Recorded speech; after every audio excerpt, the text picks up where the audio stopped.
Hi, everybody. Welcome to ZealZaddy. I'm Scott Coventry, the DM and storyteller of Mysts of Elixia. This is episode 25 called Urbis Accendit, which in Latin is While the City Burns. This is a D&D 5e campaign in a homebrew world. You can follow us on Twitch. Just hit the bell to get notifications when we go live. You can find us on all the other channels at ZealZaddy or /ZealZaddy. So we have a link tree. You can go check it out there. On Twitter, Instagram, even Facebook, because Facebook has some cool groups. Patreon. We have an amazing cast. I'm going to introduce them in a second. And then we have a Discord. If you want to come hang out with us, you can find the button down below. So let's bring everybody in. Everyone there? Everyone's there. Nice. So let's start with intros. Let's start with Dylan.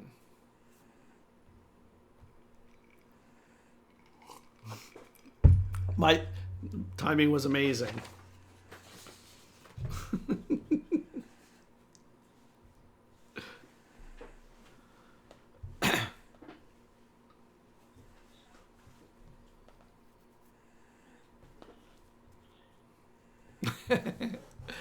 Hopefully that's not what's going to happen. Hopefully. No. All right. Brandon.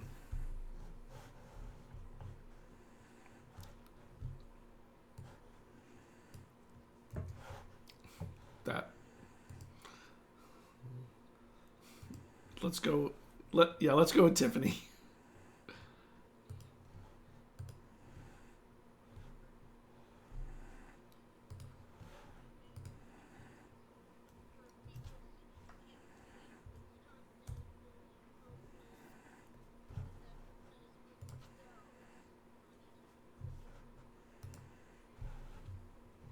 All right, Morgan.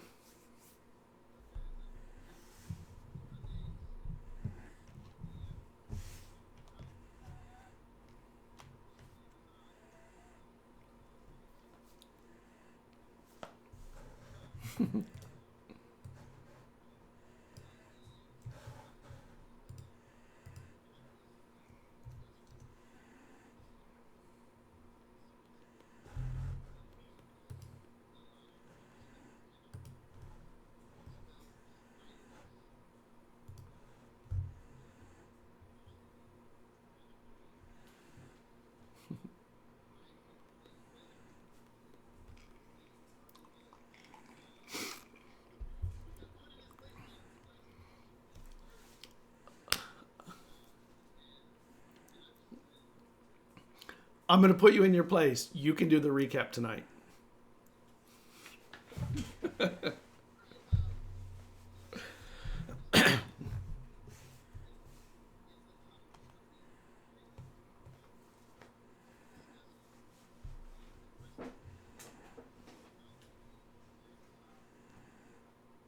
What?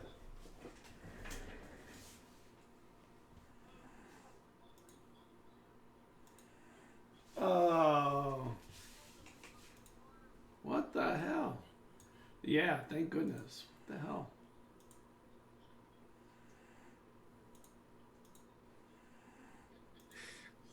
I'm Dylan, play this love, I'm ready to die. Can they hear us yet? They should now. Oh, can you hear us now? Can you hear us? Can you hear them? Check. 1, 2, 1, 2, 3. I'm counting for you. Can you hear me? Hey, yes. There we go. All right. Okay. Yay. All right, so quick. I'm Vezrin, the Wood Elf Mage. Is everyone? S-Love? Good. What? I was just doing a quick intro again. We're starting over. I'm Dylan, I'm S-Love, I'm ready to die. Brandon. Also back. Tiffany. I'm Tiffany. I play Carriage Twin. I'm not ready to die. Morgan. Yeah, like I said, Vezrin, kind of ready to die. Hopefully I don't. And I know you were asking me to do the recap. So Last week we started in the tunnels underneath Phelan, dealing with our prisoners slash guests, trying to work out a way to show them that what they've been told is wrong. We did come to an accord with them, and we escorted them to a meeting point, a very specific rock that is famous throughout the whole world. Very well. Not phallic at all. The most distinct rock you've ever seen. Very distinct rock. So distinct that Eslov from the Northern Wastes knew of this rock. All right, now that we got that pun out of the way, we met Awok there, had very intense debate over whether Talbamis could be negotiated with, which led to us leaving and taking him back to what was his name? I'm trying to remember the guy's name. Lacerta. Who are you talking about? Lacerta. Oh, Lacerta Azul. Yes, escorting the other Dragonborn Lacerta back to the city. And for oh my God, sorry if you guys can hear that. We have a baby crying over. With that, after we were escorting them, the party decided that we're like, hey, we should leave Vezrin because he doesn't want to talk to this person, and try to do it. And yeah, so we went to Morkant. Carriage went and woke up Morkant and said, "Do you want to go and talk to Talbamis?" And he said yes. And then we decided to tell Eslo about it, and he was like, "I want in." And we're like, "Should we leave Vezran?" And then he basically convinced us that Vezran can handle himself. And so then we went to talk to Talbamis. Morkant tried to convert her, and she laughed in our faces. And then we were convinced, and then she left. Afterwards, she had her men shoot arrows at us, and we had to flee into the woods. And so then we were convinced that Talbamis is not going to is not remorseful in her actions in any way. So we decided that it would be best to actually kill her. And which Vezran followed you guys, did not engage, and this led to Dwyn and Vezran having a major conflict, a moment of conflict. Vezran, who felt in the moment that his trust was betrayed, but was quickly pointed out that it wasn't that they didn't trust him, it's that they felt that he didn't trust in them enough to let them make decisions. He didn't listen. He wasn't willing to hear what other people wanted to do. It was his way, and that was kind of the way he'd been, and they wanted to do this, and they felt the need to. At which point... That's a good way to put it. Huh? That's a good way to explain that. Which kind of put Vezran in his place, which he needed very much so. And then we debated about how to pull Talbamis out of the city. And ironically, the move to leave Vezran in the woods behind may have created a window for us to create a moment to contact her and maybe reduce civilian casualties. And so Vezran sent a letter to her, basically telling her that, hey, I'm no longer with this group. I have the mask that you want. Let's meet and make a deal, because I don't want to be an outlaw anymore. And he sent Sol with that letter to Talbamis, who at the end of the episode who just got the letter and started to read it. And correct? Yes. And we'll continue from there.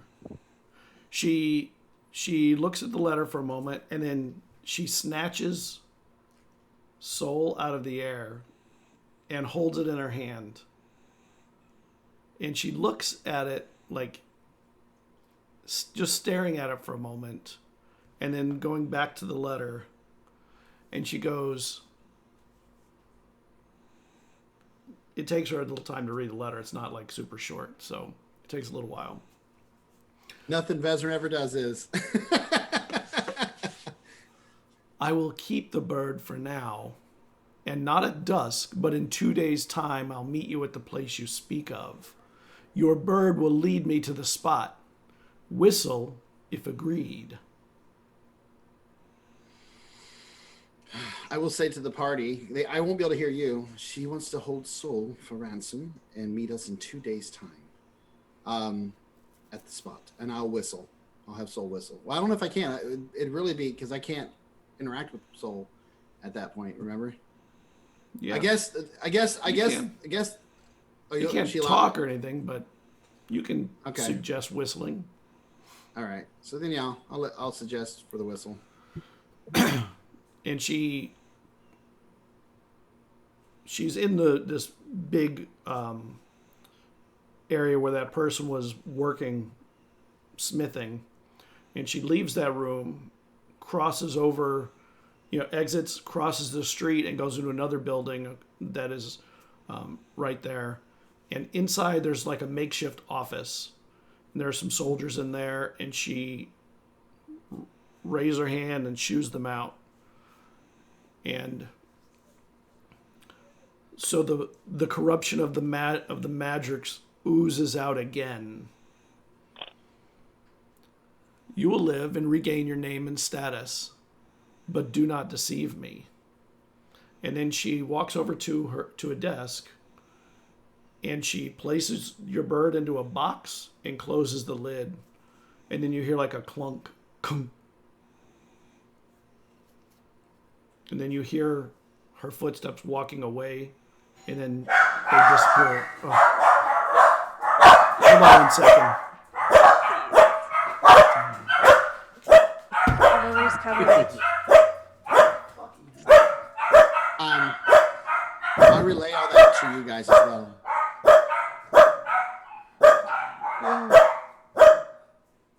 She's coming, so that's good. I think she's anticipating a betrayal.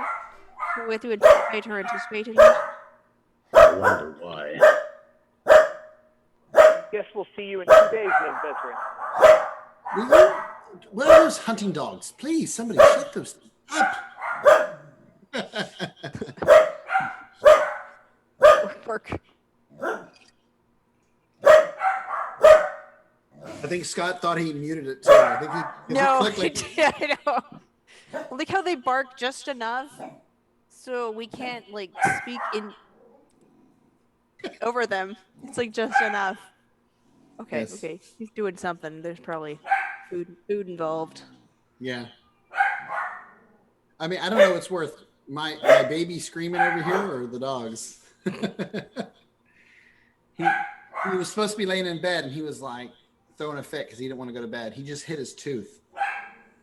The 2-year-old just hit his tooth again. So he hit his tooth earlier this week. Uh-huh. And You just keep running into stuff? Yeah. So he's not in a good mood. Poor little dude. So he does. He's clumsy.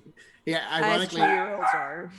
Well, it's funny you say that because after he hit his tooth, we told him to go to bed. He looked back at us, and as he turned, he ran right into the corner of the door, like the frame. It was like bonk.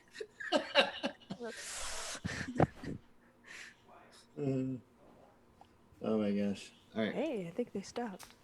All right. So I guess You just put him in the box. Okay. Sorry. it's okay. Put the doxies in the Damn. box. Somebody So- knocked on the door. I'm the only one here tonight, except my mother-in-law who's upstairs and old and can't make her get up and walk all the way down the stairs for that. Mom, time to be useful. She's very Open useful. the door.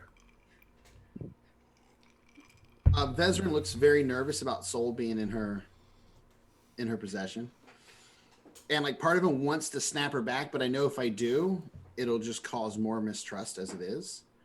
And I don't even know if I can snap her back. Maybe what she put her in is but Vezrin, you guys can see Vezrin looks visibly concerned about his familiar. Well, I mean, there's no plan without risk. No, there's not. So, I mean,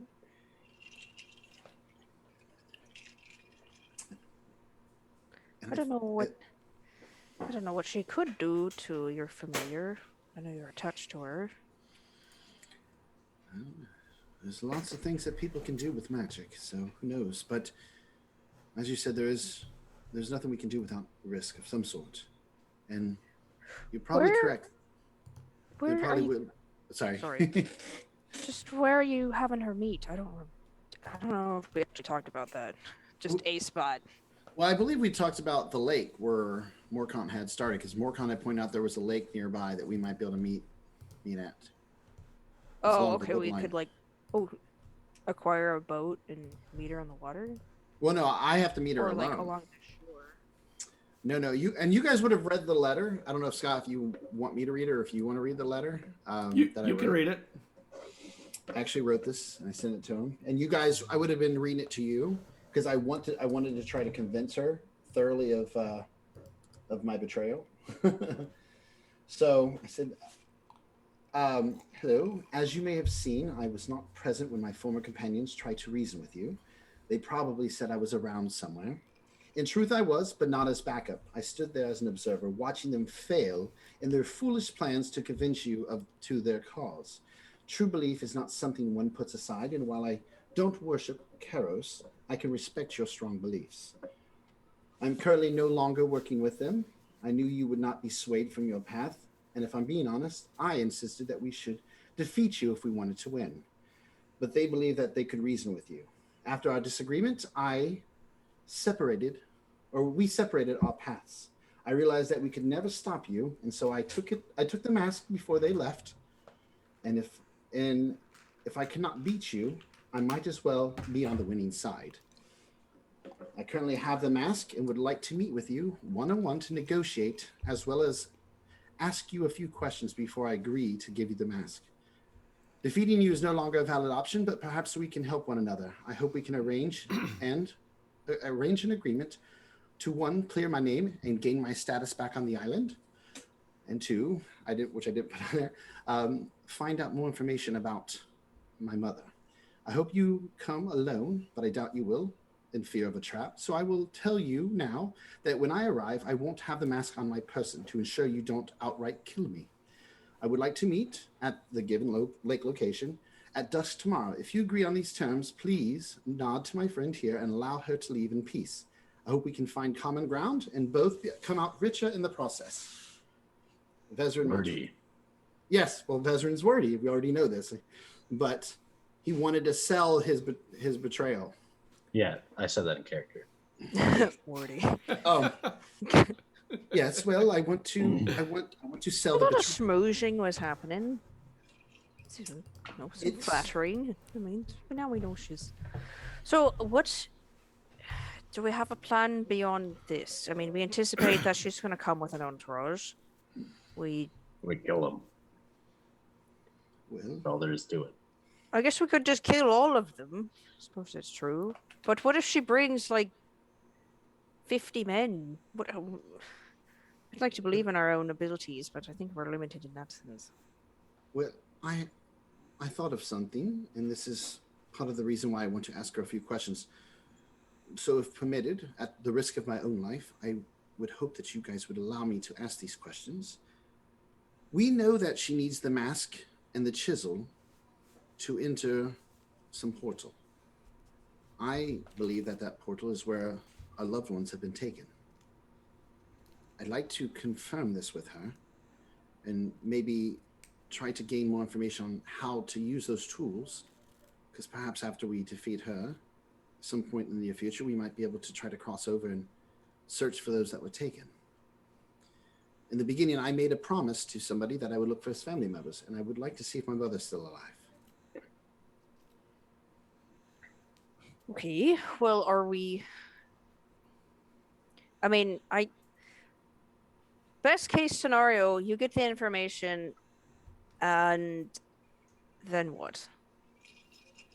Then all hell breaks loose, and maybe if I'm lucky, you pull me out of the fire.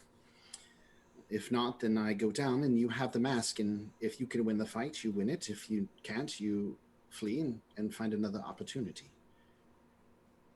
Okay, so we're just going to be hiding somewhere. Nearby. I hope. Nearby. My only problem is I think she would anticipate us to be there. So I guess we could just hide really well. Yes, well, if we have time to search the area, and we have 2 days to figure this out, We do have time. it gives us the advantage to find the best hiding places, as well as the best vantage points for our own ambush. She holds soul as a way to, see if I'm somebody that she can trust, and I believe that you are right that this will definitely be her expecting a betrayal. I'm just hoping that I can talk to her long enough to lure her into a false sense of security for you guys to get the drop on her once I have the information. Well, I mean, do we want to set any sort of actual physical traps? We could perhaps, if we set them like in the tree line, maybe I attack and I try to flee and lead them into those traps to reduce the numbers. I mean, we'd have to really see the area to see what we can do, but we don't necessarily want traps outright, because if they walk into them coming into the meeting, I'm sure it would pretty much be a death sentence for me from the start. All right. Well, anyone else got? She looks around at the group. Anyone else have anything they want to add besides? Okay. Eslov just shrugs. Eslov, I know that you said that you keep your opinions to yourself, and I'm sorry if in the past I've made you feel like you really couldn't share those opinions. But I would, and I'm sure the others here would agree. We do value your opinion, and we would like to hear it from time to time. Good to know. I'll keep that in mind. Well, if you think of any clever hunting tricks, let us know. What should we do in the meantime? Can you make me an insight check, everyone, please? Ooh. Oof, that wasn't good. I'd rather not. This dice is going on timeout. Yeah, 17. I think that's the best probably roll, because I rolled a 9 and then insight plus 3, 13. Yeah, I got just a 9. Because I rolled a 4. Okay. I got a total of 10, which I don't think is very insightful. No. Okay. So what are you doing now that you've had 2-day discussed this? training montage. Yes, I was going to say we totally need a 2-day 80s training montage. I agree.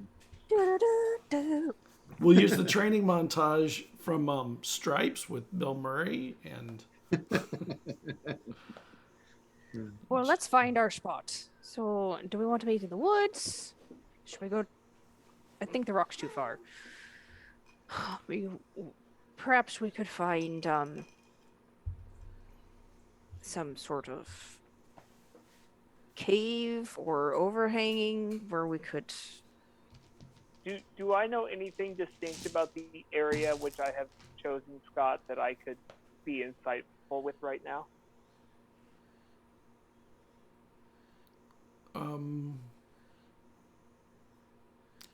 You don't really. You mean the area over? Okay, explain to me the area that you are imagining, because it was vague in the letter. That's cool. We decided it was going to be the area where I like to go fishing, where I started the campaign. Okay, so so you need to get into the city too. That's in the city? Wait, I thought that was outside the city. Oh no, you're right. You crossed the bridge. You went outside the city. That's right. Okay, so the distinctive parts about that, there's a little bit of a rocky shore, although it's not like a cliff. It's more like boulders along the edge, and it rises up a little bit to kind of a grassy knoll, and around that there are sparse trees that slowly thicken until they get to the woods. But it's a pretty big open area. Perhaps we meet more towards the tree line, where you guys can be further in and have more of the area to protect you and hide you. And we have her hopefully approach from the shore to where they necessarily can't have a lot of areas to sneak people. Is there anywhere where we could make like even just a natural choke point? It's pretty Or open. it's just really flat and open. Okay. It is a little bit of a hill. Go different. I think the openness could be to our advantage. But if we keep her there, if we are in the woods and I have Soul lead her more through the open area, it'll be harder for her to hide troops from us. She could literally just make her troops invisible, Bezra, and how will you deal with that? Well, I will be able to use see invisibility. It's a spell that I have that allows me to see those that are hidden from normal sight. And perhaps we can come up with a sign, a symbol that so I can let you know, like, she has so many people, you know? And you guys have seen invisible things in the past. Maybe I rub my nose and then I'll have my hand behind my back and I'll flash a number of how many people I see invisible with her. It's a thought. I mean, and yes, she could easily use that, but I've been able to see others that she's had hidden. So it's a grassy field, right? Like it's an open Yes. grassy field. Yeah, it's not short grasses. It's like waist-high grasses. Okay. I mean, like, the best thing I can think of is making a pit trap. That's literally all I got, guys. Well, I do leave it kind of vague in the letter. Perhaps if we're uncomfortable with this location, we have 2 days to find another. Soul's going to be the one leading them here. Hopefully, I'll be able to see how many are with her when she frees Soul from the prison. From the start, when Soul goes to lead them. Okay. Let's find some place where, it's the fact that she can fly that becomes the problem over and over again. So if we can meet somewhere that's in a cave or has like a, some sort of ceiling on it, that would actually be beneficial because then she can't just keep flying away from us. That, or I could just spear her and have, because she still has the rope attached to this spear. I mean, the only cave I know is the entrance. I really don't want to know that if they don't already.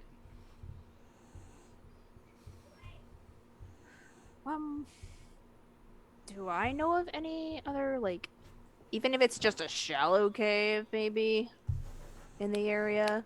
Let me look. Yep. Let me see. Make me a nature check. Okay, nature check. A natural 20. Nice. You do know a couple places. You even know one where there's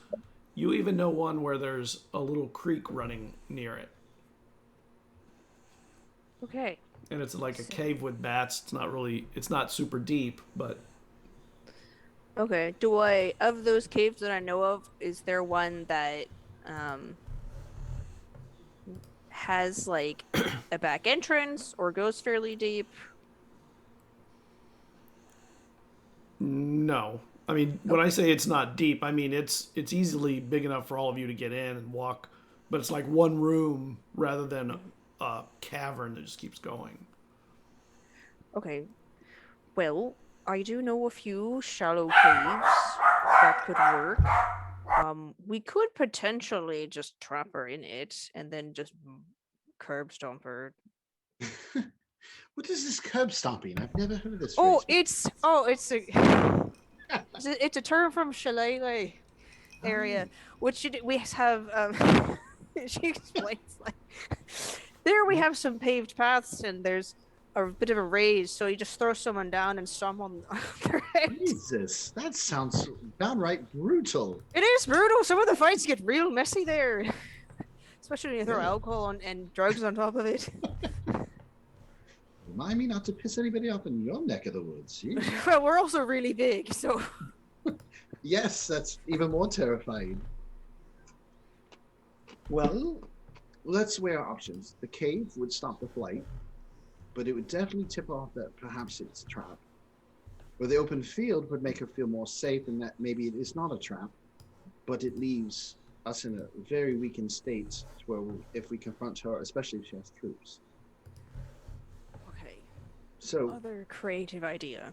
We could use the field, but we fashion for ourselves camouflage. We have grass coats. So I can go out to the field for the next 2 days and pour 2 gallons of mayonnaise out in the field. Then when she gets there, the smell will be so distracting, she won't be able to focus on the potential ambush. You could be onto something there. If we make enough mayonnaise, maybe then we could make a slippery slope and have all the troops slide into the pits. I can get like 6 gallons of mayonnaise before this meeting. Just say it. Or olive oil. It doesn't have the same smell, Scott. It doesn't. No, it Especially after 2 days. oh man, that would be terrible. Well, I mean, Eslo, what do you guys? Wow. Do you guys like the idea of the? I like both ideas. It's just there's advantages to both. What do you guys think? Cave or the field? Cave seems safer. Okay, we can work with the cave. So, More comfortable in a field. well, with the cave, we could potentially trap her in there, cutting her off from her men. But if since it's a shallow cave, it'll be harder for us to hide in it. Because it's just really not a big space. Perhaps Our you plan don't is to trap her in there. We just have to be able to make sure that Vezrin can Misty step out. We can prepare the cage to collapse, and then I can shatter it closed. To be fair, we're not quite sure if she has other means of escape. I mean, those 2 succubus and they were able to, bamf out of rooms. Perhaps she has a means of doing that as well. Okay, I well, mean, in she that hasn't done it case- yet. She hasn't done it yet, though. Well, if that's the case, then it might be best if I could spear her, because then I have this rope lodged into her body. Yes. So- Well, we have 2 days. Why don't we check out the cave first to see how well we can hide in it, or not so much we, but you guys hide in it, and if there's a way to set up some type of way to trap her and separate her from anybody that might be with her. Great. I'll And take then it. if it's no good, then we can check the field. We have 2 days to figure this out. Let's go to the cave then. Okay. So you start heading out. Takes a few hours to get out there. And when you get out there, there's a creek running and, there's birds singing in the area because it's spring. It is still on and off raining. So, when the spring rains start, they can get pretty frequent. When the cave itself, when you get in, is about 40 feet deep, maybe 50. And it's fairly low to the ground. You almost have to be on it to see kind of down into it. It's not straight down, but it's got a ramp into it almost. Like a rocky ramp. Okay. So even climbing down, you got to watch your footing, getting down into it. I mean, you can be at the lip and there's some visibility out into the field area, not the field area, into the area in front. And then the creek is, 40, 50 feet away from it. And in the area, it's fairly sparse trees, but then it thickens too.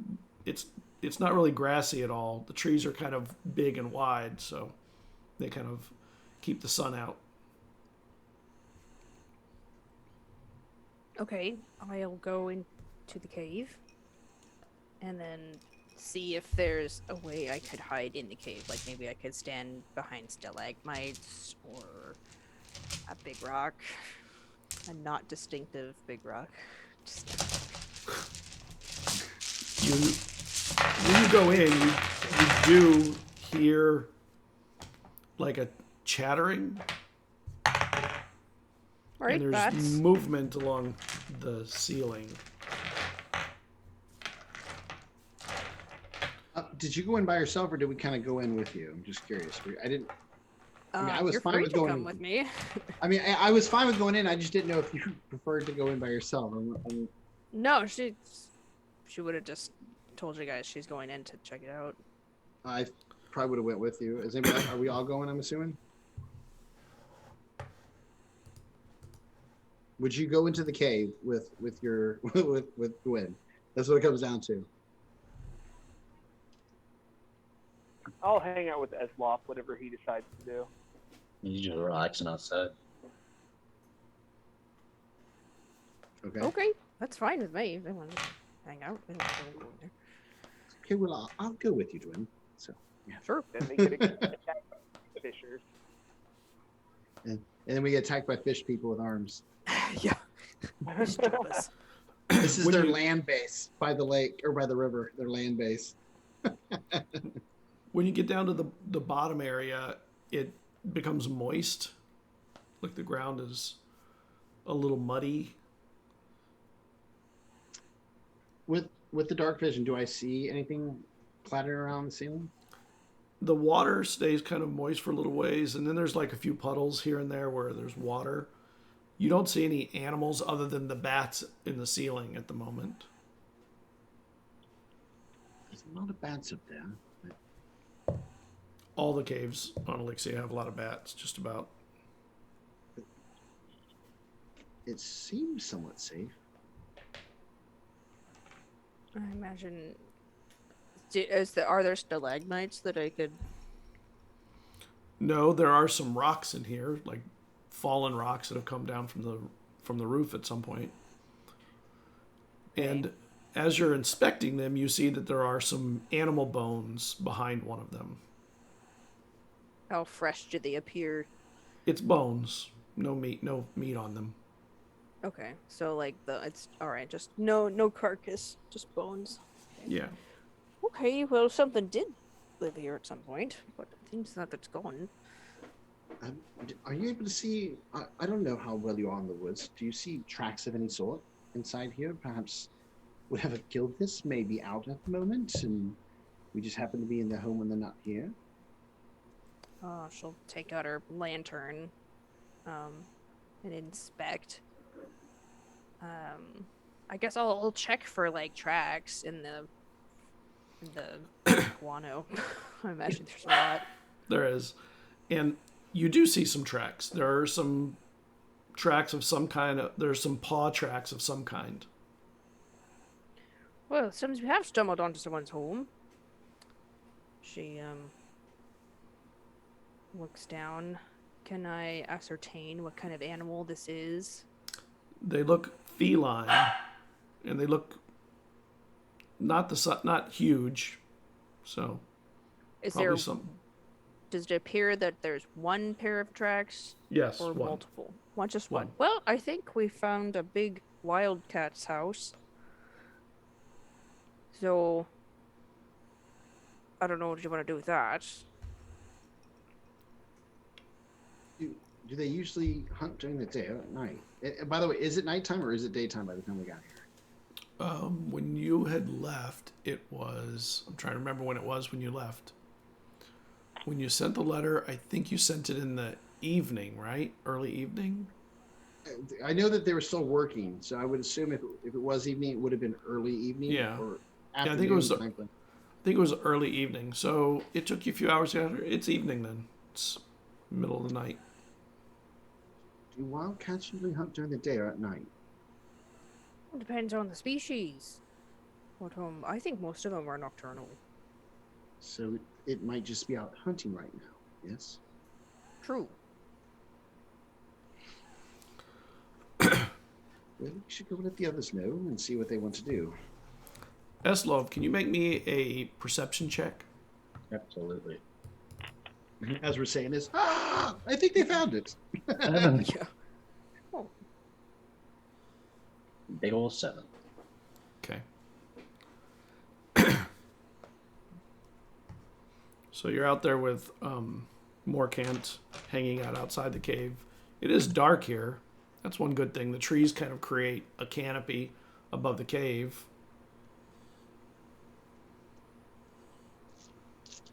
That's good too. Because even if she leaves, it won't be easy for her to go flat straight up. Yeah. Good spot. And we can deal with the wildcat that lives here. Well, the tracks weren't huge. They were, reasonable size, but they weren't the paw tracks or the paw prints of a lion or something. It was something smaller than that.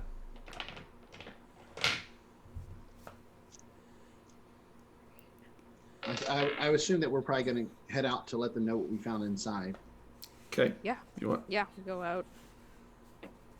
It's kind of hard getting up that steep kind of slope when your feet are a little bit muddy. Mm-hmm. You can do it, but just got to watch your feet. I get precipitation to mud off our feet and see if that helps a little bit. It does. Joanne, let me see your feet. Oh, sure. Boogly boogly. Mud's off. That definitely helps with the traction.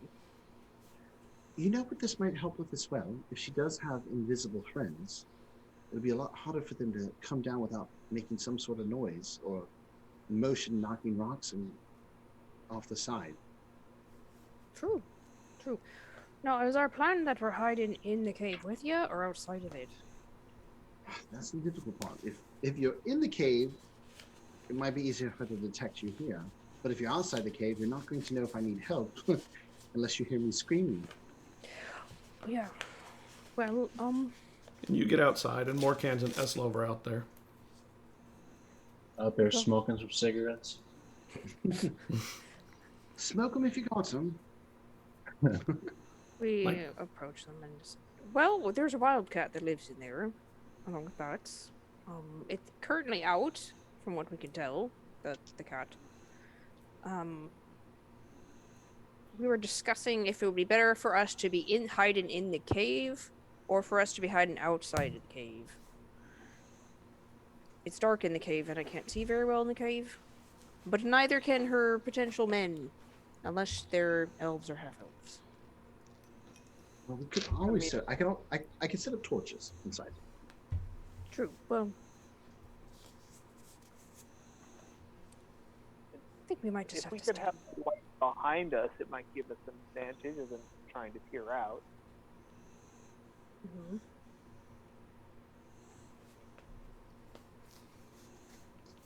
Well, what do you guys think? Should we look for another cave or the field, or do we think that this is a good spot? We just need to think a little bit harder.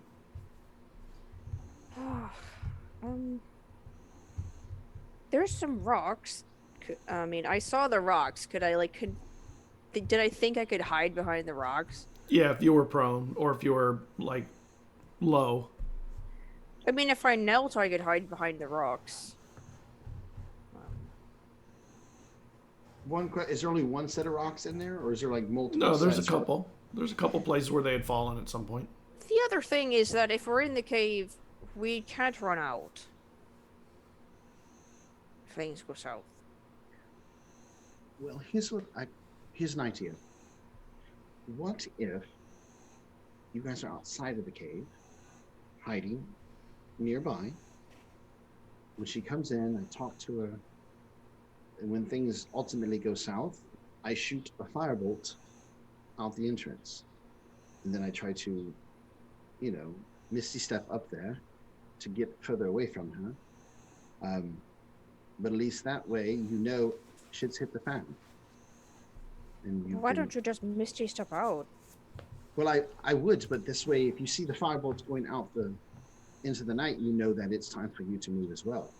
If I just misty step outside, it might be more of a shock, and we have less time to react. You know what I'm saying? Or Wait, so it's like a flare, signal flare. Okay, wait. Yeah. All right. So here's the plan. We hide outside. You go in. We get our answers. Things go south. You flare. Misty step out, then we try to fight them, because now they're at a choke point of the cave. Yes. Did we lose Dwayne? I Oh, you're there. You're there. Just your camera. Okay. I yeah, wasn't my sure if camera you went just out. does that. One advantage as well to you being outside is if she did come with men, you might be able to sneak up on them and disable some of them before they are able to interact in the final fight.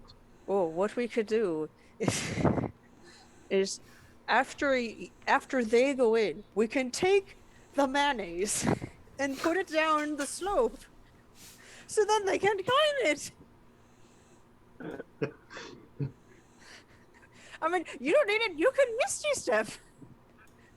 Then we're back to the oil. I think would be superior. Actually, how much oil do I get compared to mayonnaise? I get 2 gallons of mayonnaise, or 1. Yeah, I'd get a lot more mayonnaise. Yeah, just Are mayonnaise flammable? No, mayonnaise is not. I didn't think it was, but the oil yeah, is. it's eggs. Mayonnaise is with the- made of eggs. With the oil, we could set that on fire as well to keep those down there, forcing them to wait to the flames or wade through them while we deal with Talbot's. To light something on fire, I'd probably turn it to alcohol. If that was flat. Oh, you meant olive oil, right? Is that what you meant? I didn't like oil. Yeah, I don't even remember what it makes. You have the list, right? Yeah, it's acid, basic poison, beer, honey, mayonnaise, Right. oil, vinegar, fresh Yeah, water, mayonnaise. salt water, or wine. You've been love looking that for a reason mayonnaise to is use the on that mayonnaise list. for a long time. I found something that's not the worst plan ever with mayonnaise, but it's up there with pretty bad plan.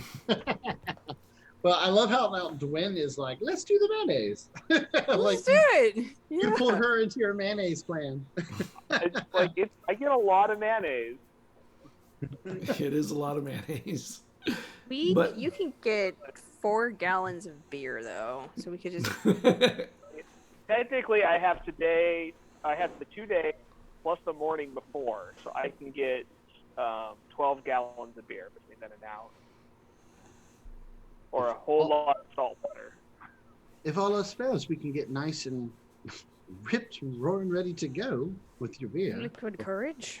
I would not encourage that. Well, how flammable is beer anyway? No. I would say I don't beer is think not. it is. I was like, there's alcohol in it, but it's like not a lot. Yeah, not a lot. I mean, you need like some strong liquor to light that on fire. Yeah.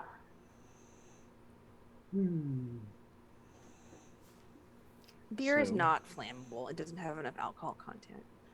Oh, No. oh, did we tell them about the wild cat? Yes, I mentioned okay. that the cat. Yeah, it's just the cat. You know, I don't think. I mean, we could wait for the cat to show up, and then we have lunch. Yeah. You want to eat that cat? Well, I don't want to waste it. I mean, She's learned everything she knows from Eslov. I would agree. I mean, if you're going to kill it, you should eat it. That is something my father did teach me correctly. You hunt, you kill, and you eat what you kill. Except We people. could just kill the cat. Well, we eat humans. No, just kidding. I mean, if we don't want to fight it and it shows up, I could try talking to it. And I could just, I mean, I can talk to it and he can understand me, but I won't really understand what it's saying back. I'm pretty sure if it's going to bite you, you understand that, or if it. I it can brings understand you- that, of course. But I could just say, look, we're gonna borrow your cave for the next few days. We don't mind. Maybe if we offer it food, that we'll hunt for it. Trade. Sure of mayonnaise? I mean, it might like mayonnaise. Is this going to be a mayonnaise night? It might be. I think it's going to be. And the night wears on, and every now and then you see like the bats will swarm out in a group, and as they go out, some come back in, and they kind of take turns heading out to feed.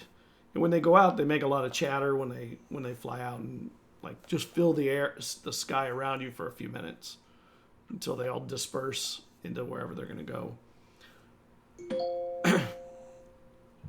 Perhaps we should set up camp and get some rest and take turns Yeah. sleeping on it. So get the rest while we can.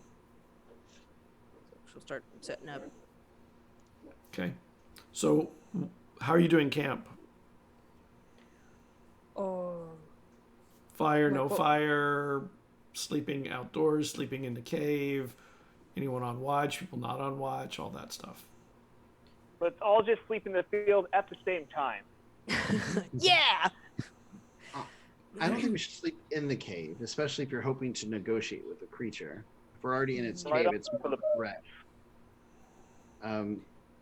So we'll sleep outside. I say we don't need a fire because it's spring. And then we can Okay. take turns on watch. We have your lantern, so if whoever's on watch it doesn't have the best night vision, they can have the lantern in case they need to turn it on, right? Yeah, that works. Can't see in the dark at all, so that would be me. Yeah. Well, I think Brandon and I can see in the dark, but you two can't. So it'd be like you'd sit there, you hear a sound, you turn it on and look around, and then turn it off. It's one of the ones that you can turn on and off, right? Like you can shut it, or is it just like a regular lantern? Like I like always the beacon imagined ones? I always imagined it to be a. I mean, it just says lantern. So it'd just be a normal So lantern. it's an Yeah, I oil was- lantern. Yeah, an oiled one with the thing that you can, the like little wick can raise. Mhm. Yeah. I'd like to imagine that before bedtime, I go ahead and pour Eslop a gallon of honey to refresh his honey stock. I probably haven't Okay. even made a dent in it because it's Oh, never got a mind lot then. it's got a lot of honey. You gotta save it. We have to feed the cat mayonnaise. Should I pour some mayonnaise before bedtime? You could. If you want. It's going to attract ants. If we pour mayonnaise in the cat's home, do you think he'll come back and be like, I don't want to go in there anymore? I mean, it It's would the smell. Saying. I mean, there's that, or we could not do that. Those are the two options. Just like we just pour a bunch of mayonnaise at the top, and then Talamis and our men show up. They're like, "What's with all this mayonnaise?" Well, I'm a rich eccentric, you know. You don't know. I might be into some weird shit, you know.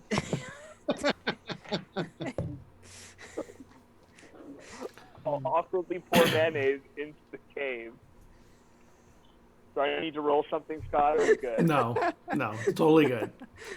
And I guess you smeared around with a stick or something. I mean, this is day 1 of 3, so for now I'm just piling the mayonnaise. If he doesn't, I'm smearing it around with a stick. Okay. Sure. This is what it's come to. The first layer of mayonnaise goes down. And then I should not realize how many ants there are going to be. Funny. Okay. We're giving back to nature, okay? We're giving back to nature. and you do rest. There's not a lot of rain this evening, although you do see cloud cover kind of roll over. Eslov, can you make me an Arcana check? For the stars? Yep.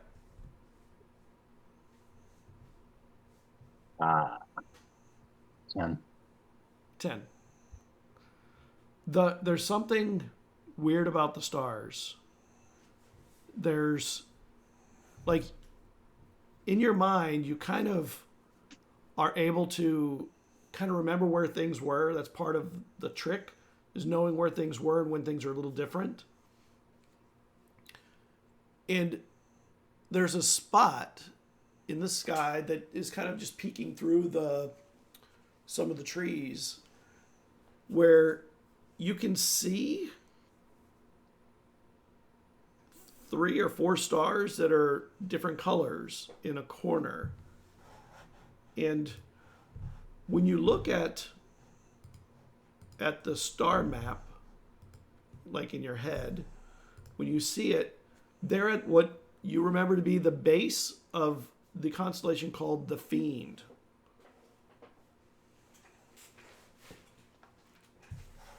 Let me put in Discord where it is so you can see it.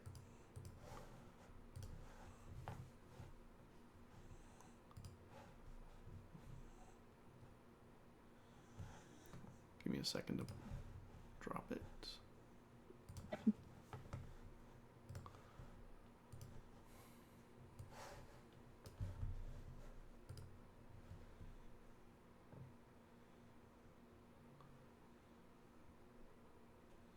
I see it. Okay. So around the base of it, you see, hold on. It looks, I'm going to drop another one in there that's closer, and I'll show it on, let me go to this one so others can see it too. And you can see there's a spot where there's a red star, a yellow star, or an orange, it's hard to tell which, a blue and a white star, and a white star. Is that normal? That is not normal. You only remember the white star that is at the end of the constellation line in your head. And you remember that star colors mean something. And as you're looking at it, you see something happen. You see something moving across. That's not normal. No, that's not normal. I'll put that one on. Almost like heading to the center of that. Can you make me an Arcana check again? Another. I'm Yep. surprised I got this with the Arcana check I got with a 10. Yeah, 10 was what you needed to notice it. Jeez, I got a 9. Okay. You remember there was Omari had taught you kind of a song that kind of was a mnemonic device. I mean, they wouldn't have called it a mnemonic device, but that's what it was. But you can't quite remember the song now. You're like, how did it go? And you can't remember it. You do remember it was called the Song of Reading. Of reading? Yes, of like reading the stars or reading the signs.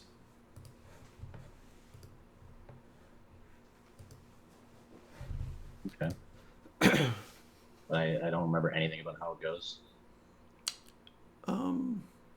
You remember a little bit of it. It talks about how many multiple omens, 1, 2, 3, 4 patterns in the stars. When there's new patterns, they mean something. When there's multiples, you do remember that a lot of omens or star shifts at once are generally very potent.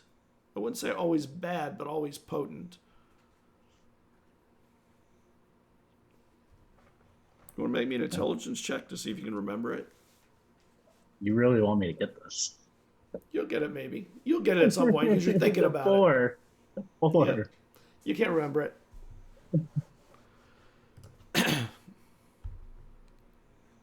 Man, that's 3 bad rolls in a row, man. Yeah. Hopefully that's not what happens in a fight, because we need Eslov in that axe. And Sloth is either like failing rolls or critting elves to 2. That's it. Yes. There's no in between. There is no in between. It's either slice or what? And through your whole watch, it kind of consumes you as you like watch, because you can see the longer you look at it, you realize that one star, shooting star, or whatever, is moving very, very slowly. But you can tell it's moving after watching it long enough.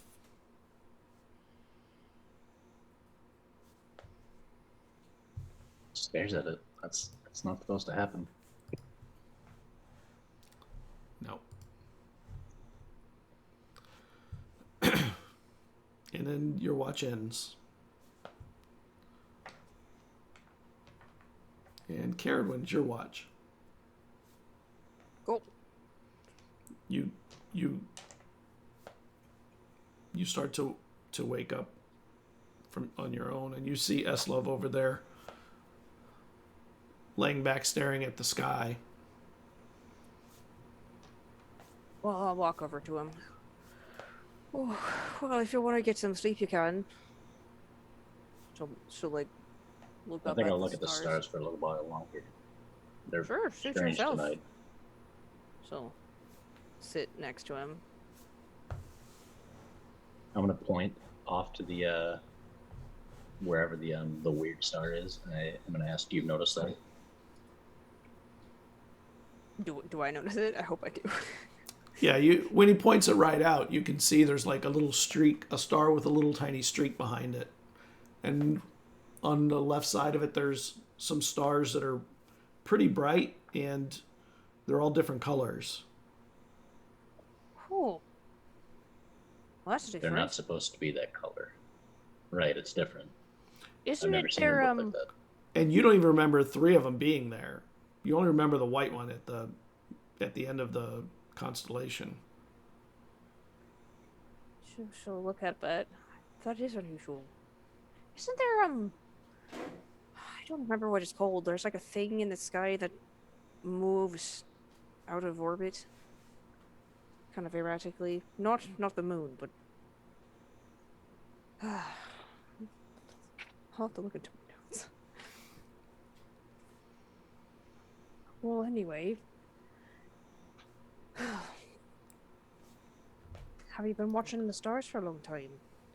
I've noticed you like them. Not all night. Or you mean in general? Yeah, in general. Well, I've been watching them since the boat ride to Elixia. Captain Amari, you remember her, right? Was she the captain that we made contact with? She was, right? She was trying to make contact. Yeah. Yeah. Right. She tried to make contact. Yeah, well, she's the one that's going to take Vezrin's family off island, right? Yeah. Okay, yeah. She was trying to get out of the city to meet with you. Yeah. Okay. We had to contact her through Soul. Yeah, I remember her. She taught me. She gave me this, and then I showed the star chart. It looks just like the one on screen, except the lines aren't really in space. She's intrigued by it, It's like that. and yeah, she's just generally like interested, and then.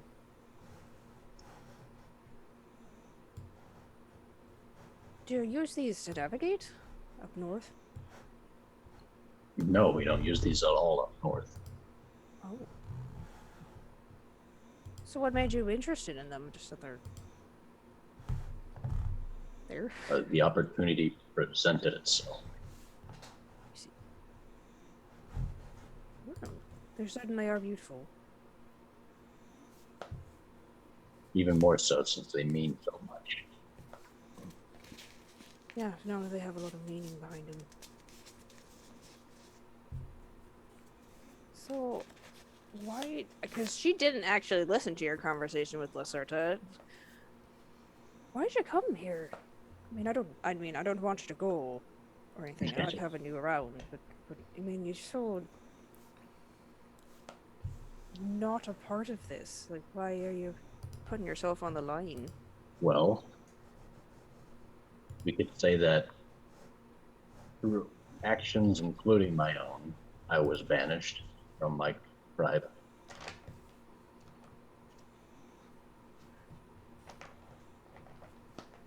Does he seem proud of that or bashful about that? Or mixed about that? He's mixed. He's definitely mixed about that.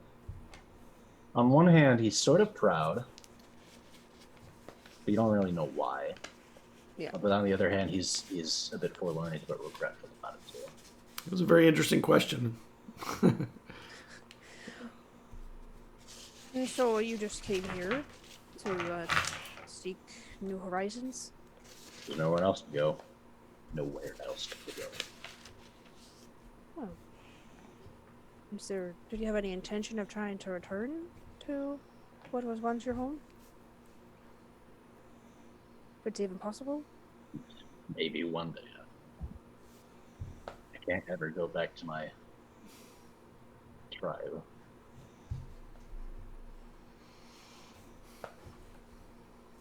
Well, I'm glad you're here, Slove.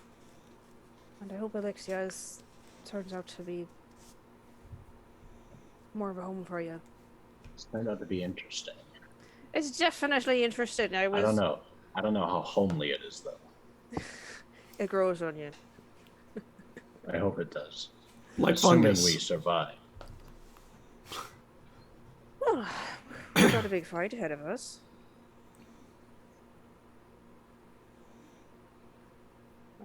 I hope we survive too. she's like, it looked like she was gonna go for a pep talk, but then she's like, let's be realistic. And slowly the sun starts, and slowly you see the sun start to come up. You see the sun rise. I don't know if you end up going back to sleep, Eslov, or not, but it's up to you. And the sun starts to come up. And as the sun is starting to come up, Caradwin, you see, staring into the camp, a cat. About a little smaller than a leopard. Okay. And in its jaws, it has a deer fawn. And it's not continuing in. It's sort of kind of going around the camp itself. And you see it sort of moving and trying to keep enough of a distance to not be noticed, but you caught sight of it. And it does eventually disappear into some brush, and you're not sure where it went then. Okay, she'll stand up and sort of like skirt the edge where the cat went, but not like enter into the forest. And well, I know she'll talk to the animals, as for folks do. I know that you're out there, but we don't mean you harm. We're gonna clear out in 3 suns. And suddenly from the brush, you see this thing, even with the food in its mouth, it comes charging at you, claws slapping at the ground in front of you. Make me a dex check. Okay. I'll be right back. I have to go to the bathroom. Oh, okay. Kind of emergency. Sorry. I can't wait till the bathroom. All right. Okay. Dex check or dex save? A check. Check is just 12. She's Okay. not very dexterous. You fall back Oof. onto your ass. And when you do, it kind of growls over you and then backs away off from you. When it sees it, even when you fall, you're taller than it. But it never lets go of its prey. And it backs away from where you're at and kind of pulls into the brush again. Okay. Just Noted. Keep your food. Just don't bother us, and we won't bother you. Just kind of like scan the forest. All right, well, that went better than a lot of conversations I've had. And you don't see it in the brush anymore. Every now and then you see some leaves move, and you think maybe it's back there, but you're pretty sure that it's probably gonna go eat and stay away for a while. Well, I'll tell the rest of the group that. Well, I found the cat. I don't think it's gonna bother us. Seeing that I'm still bigger than it when I'm sitting down. After it figured that out, kind of backed up. So it's not very big. I don't think we need to worry about it. And the sun rises. Can you're in the wrong places again. Damn it. Vesserin, can you make me an insight check? Did we get a long rest? You did. Oh man, this is I got a 5. I rolled a nat 2. All right. Okay. So I was going to, when I wake up, I'm going to go into the eyes of Soul just to see if she's still inside that box or if she can hear anything. It's just blackness. Well, I mean, she glows. Yeah, you're right. It's a little bit of a red glow in there.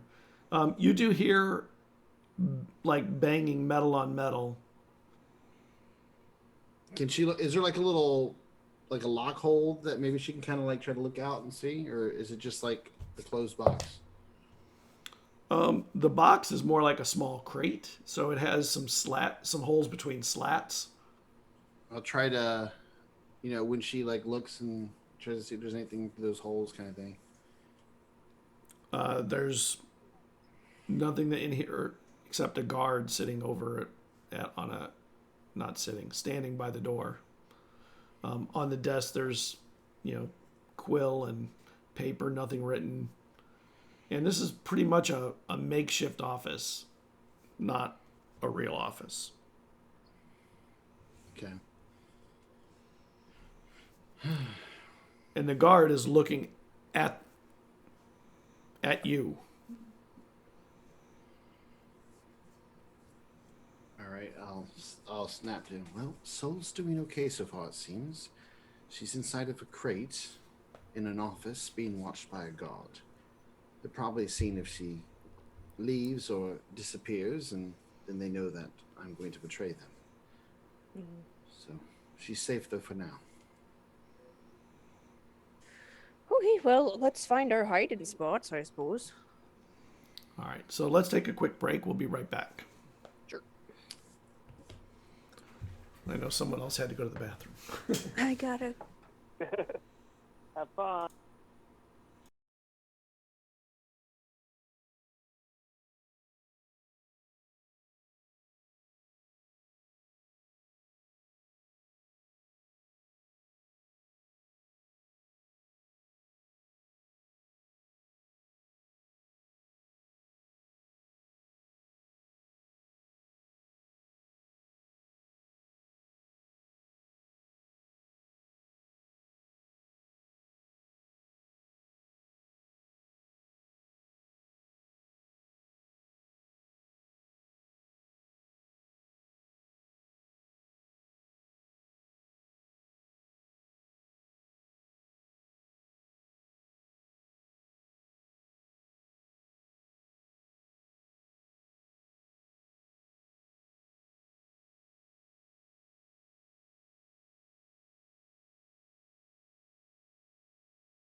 We should do a mic check too when we go back on. I can see it's working.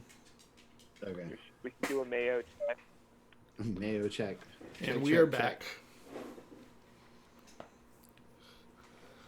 Hello, everybody. We're back. We're done with our little break. And it is daytime, and they have been out here prepping for the mayonnaise attack. Ocean's 12 stuffed with mayonnaise. Like the use of those bunny ears, prepping. Yeah. I don't think Scott likes our plan very much. I think it's funny. If all else fails, at least their shoes will be covered in mayonnaise. All right. So I think Morkant's been wanting to use that thing for mayonnaise, like in a big way, for a long time. I don't know that Morecamp wanted to. I know Brandon has.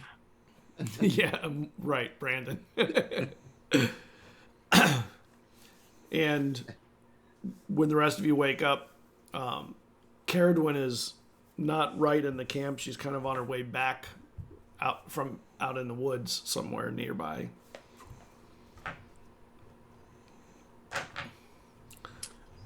everything all right? Well, I just had a run-in with the cat. It tried to pounce on me. It kind of knocked me over and then backed up because it realized I was still bigger than it when I was on the ground. So I don't think it's gonna bother us. I think it's more scared of us. Might be slightly annoyed, pretty annoyed that we stole his house for a little bit. But I mean, after the big bloodbath and we survive, then we'll have a lot of food. And to be fair, in his defense, I think if I knocked you over, I think you still might be taller than me. So I can understand the fear for the cat. Yeah, wildcats are not known for attacking giants of any size. That's probably why Dwyn's like not overly afraid of the forest. I am giant. Can you make me insight checks, please? All of us? Yep. Let's see if I can get one right tonight. No, I just rolled a nat 4, so 4, 5, 6, 7. 7 total. Jeez. He was rolling 2, dude. 12. 15. Insight? That's a 7. Who got the 15? That was me. It makes sense, actually. It makes sense, actually. It dawns on you that for some reason Talvames said 2 days instead of the next day, which gives you plenty of time to plan or whatever. It just dawned on me that Talon said 2 days instead of the next day, which gives us time to plan. Yes, that's what we've been doing, Esla. I'm just Yeah, thinking, with the mayonnaise. We have a very good mayonnaise plan. I know Are it you- well. I've been listening. Are you suggesting that perhaps she wants us to plan this, or that perhaps maybe she has ulterior motives as well to wait for 2 days? Why is she giving you so much time if she wants the mass so bad? That's kind of where. I mean, she seems busy, but I mean that is a valid point. But what are we gonna do about it? We're gonna go storm the castle now? I mean, Do we not want to do this? I mean, that is a good point, Eslov. I mean, if we wait here, and it gives her time to call in reinforcements and come down here with an army, or to complete any other nefarious tasks, then we may be setting ourselves up for failure.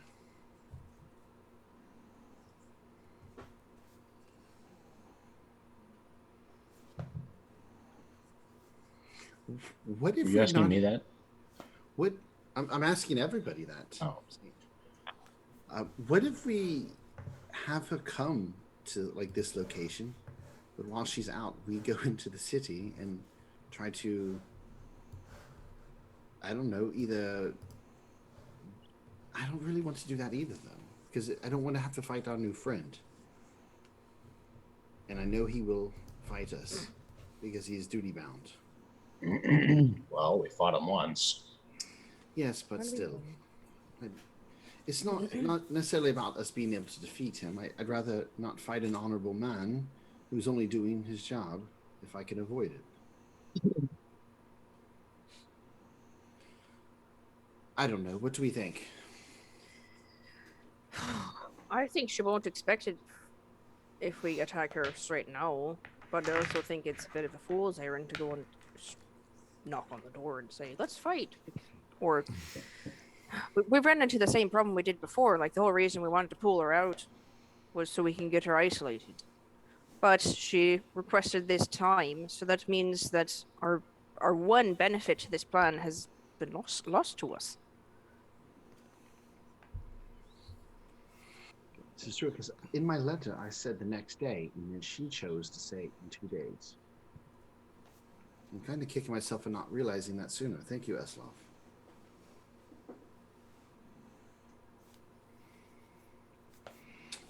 Well, I will say what you have taught me is it's not just my decision alone. So let's put it to a vote. Do we wait 2 days? Those in favor, raise your hand. Those in favor of finding a way into the city now and trying to take her by surprise, raise your hand then. I mean, so if you're for the city, raise your hand, I would say. Sounds good to me. If we're going to fight an army, we don't need to do it in the middle of a populated city. I guess my concern is what if by giving us the 2 days, it gives her time to complete other things or summon more troops to where we cannot win?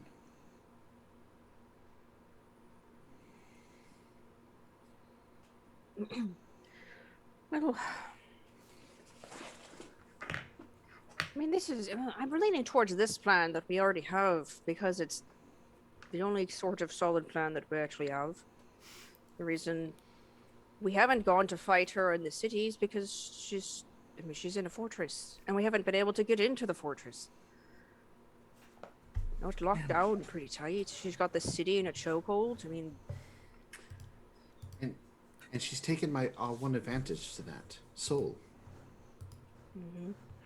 Think about it. So now she wants 2 days, and the only way we had eyes in the city, she now has. That, the more and more I think about it, Eslov, you now make me very worried with this enlightening moment. I'm with Eslov.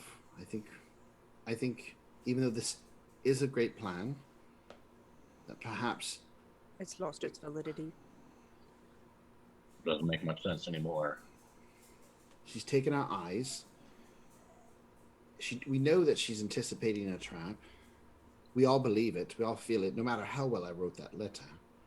Because if she wasn't, she would have let Soul go. Because I could easily have sent Soul on the day to lead her here. But she wanted me to prove that I wasn't going to betray her.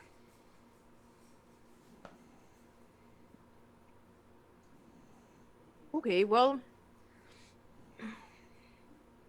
let's say we go back to the city. Can we even sneak into the city? Can we access the fortress?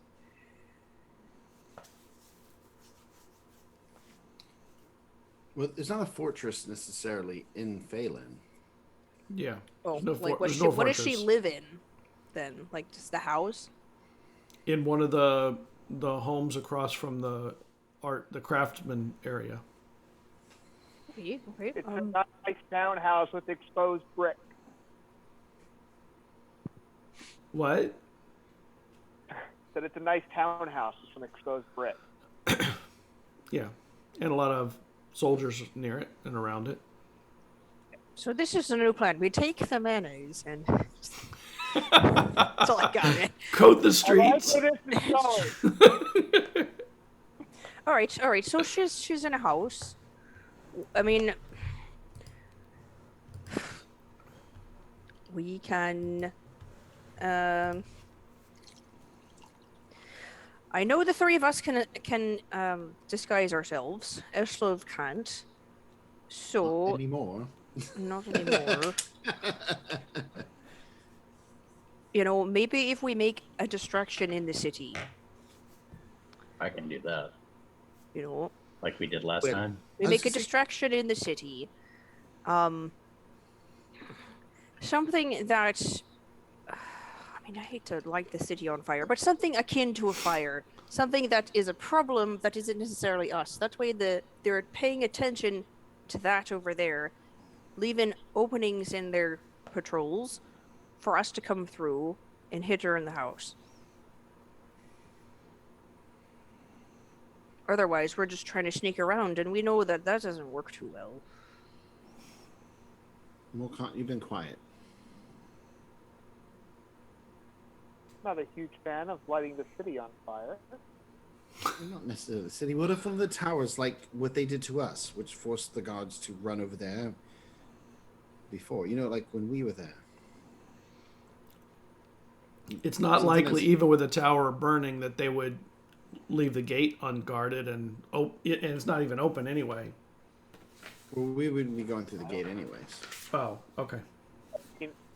It's a wall on one side that's easily walked around. It's not like this city is completely under lock and key. Yeah. Nothing else can get in. We have multiple paths in.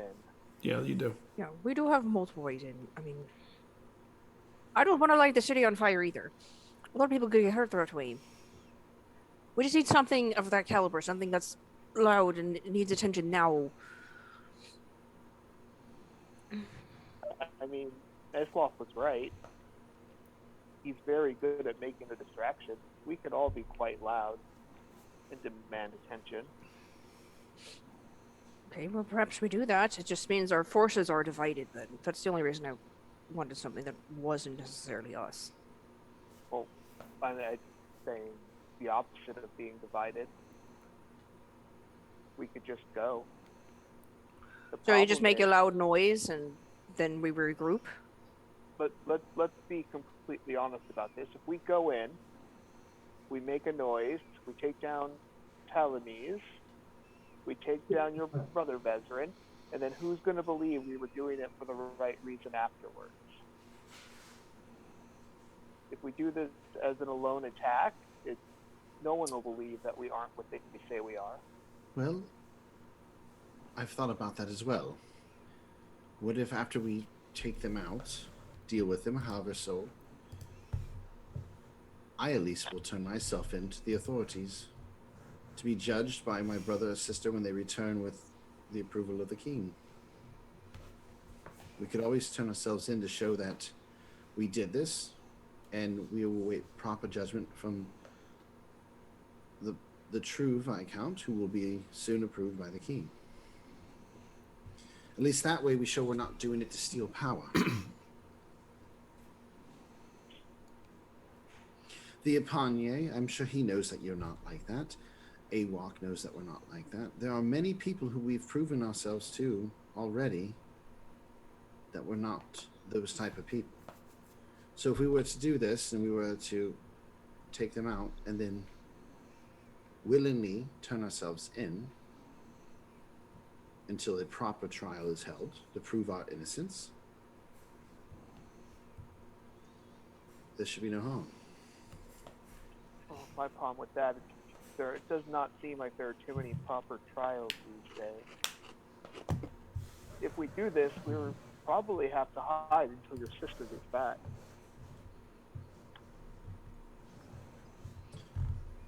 I will not hide. If you wish to hide, I understand why, but I will, as a member of my family who are responsible for these atrocities, I will turn myself in. I need to deal with my brother, and I do still believe fully that Talamise, Talon, or whatever she wants to call herself, needs to be put to the blade. and I'm okay with turning myself in hopes that I will get that fair trial. I believe with Eldrin and Aelin both gone, those that were not giving fair trials should mostly be put to rest. And I cannot be tried by these people. I have to be tried by the nobles, whether it's my family or somebody that the king sends to as appointed. At that point. I mean, is that true what I'm saying? Because I would believe that would have to be, because of my status, it would have to be. Sure, in normal times, for sure. Yeah. In normal times. I mean, but I'm saying if we deal with both of them, right? Sorry, I didn't mean to. I was just saying if we dealt with both of them, the people that are currently in power, they would have to send somebody to fill that role, or when my brother and sisters got there. Well, you haven't seen your brother here. You've only seen her so far. You don't know where he is in there. Or even if he is here. Oh, true. He may not even be there.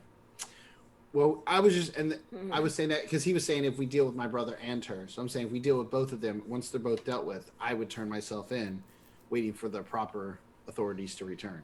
Yeah.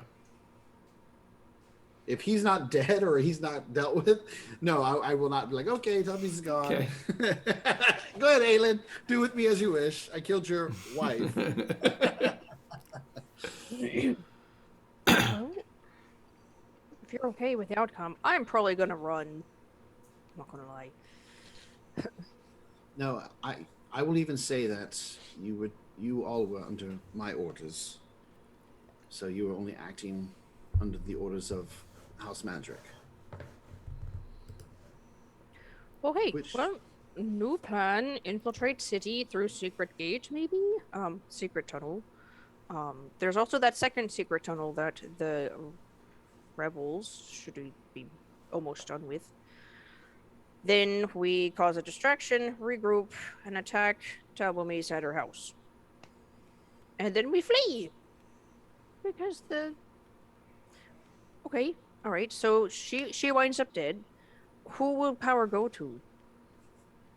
Well, if Aelin is with her, he needs to be either dealt with in some fashion, but if she winds up dead, then the power falls on Aelin, who... No, I mean, like, theoretically, if he's not there, who will be in charge? They'll have to be in, like, an immediate somebody. Like, is it the captain of the guard? Is it... It'd be the Reeve of the city, right? Be the Reeve. Reeve that just came in, yeah. We'd have to deal with the Reeve as well. So, we kill Talon, we kidnap the Reeve? Well, who knows? The Reeve may be a demon. We may have to kill him too. Kill / perhaps kidnap Reeve. Okay. Yeah. Apprehend. Deal Not with. kidnap, apprehend. Apprehend!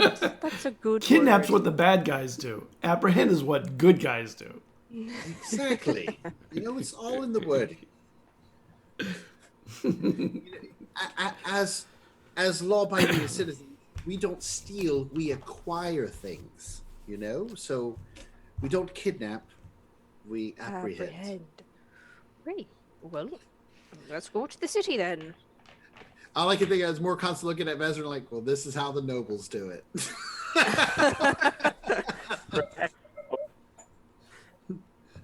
What was that? Nothing. Bad pun. All right. Eslov, do we want to try to find the other tunnel, the second tunnel, to find like a different way in, the one that Epanye and them were working on? Well, I mean, isn't the other one's finished. locked anyway? The fact that she wanted to take me to the soul, I think the soul's probably been tainted in some way. I have no trust in it. Okay, so do we want to go to try to find the camps and then ask them where the other tunnel is, or?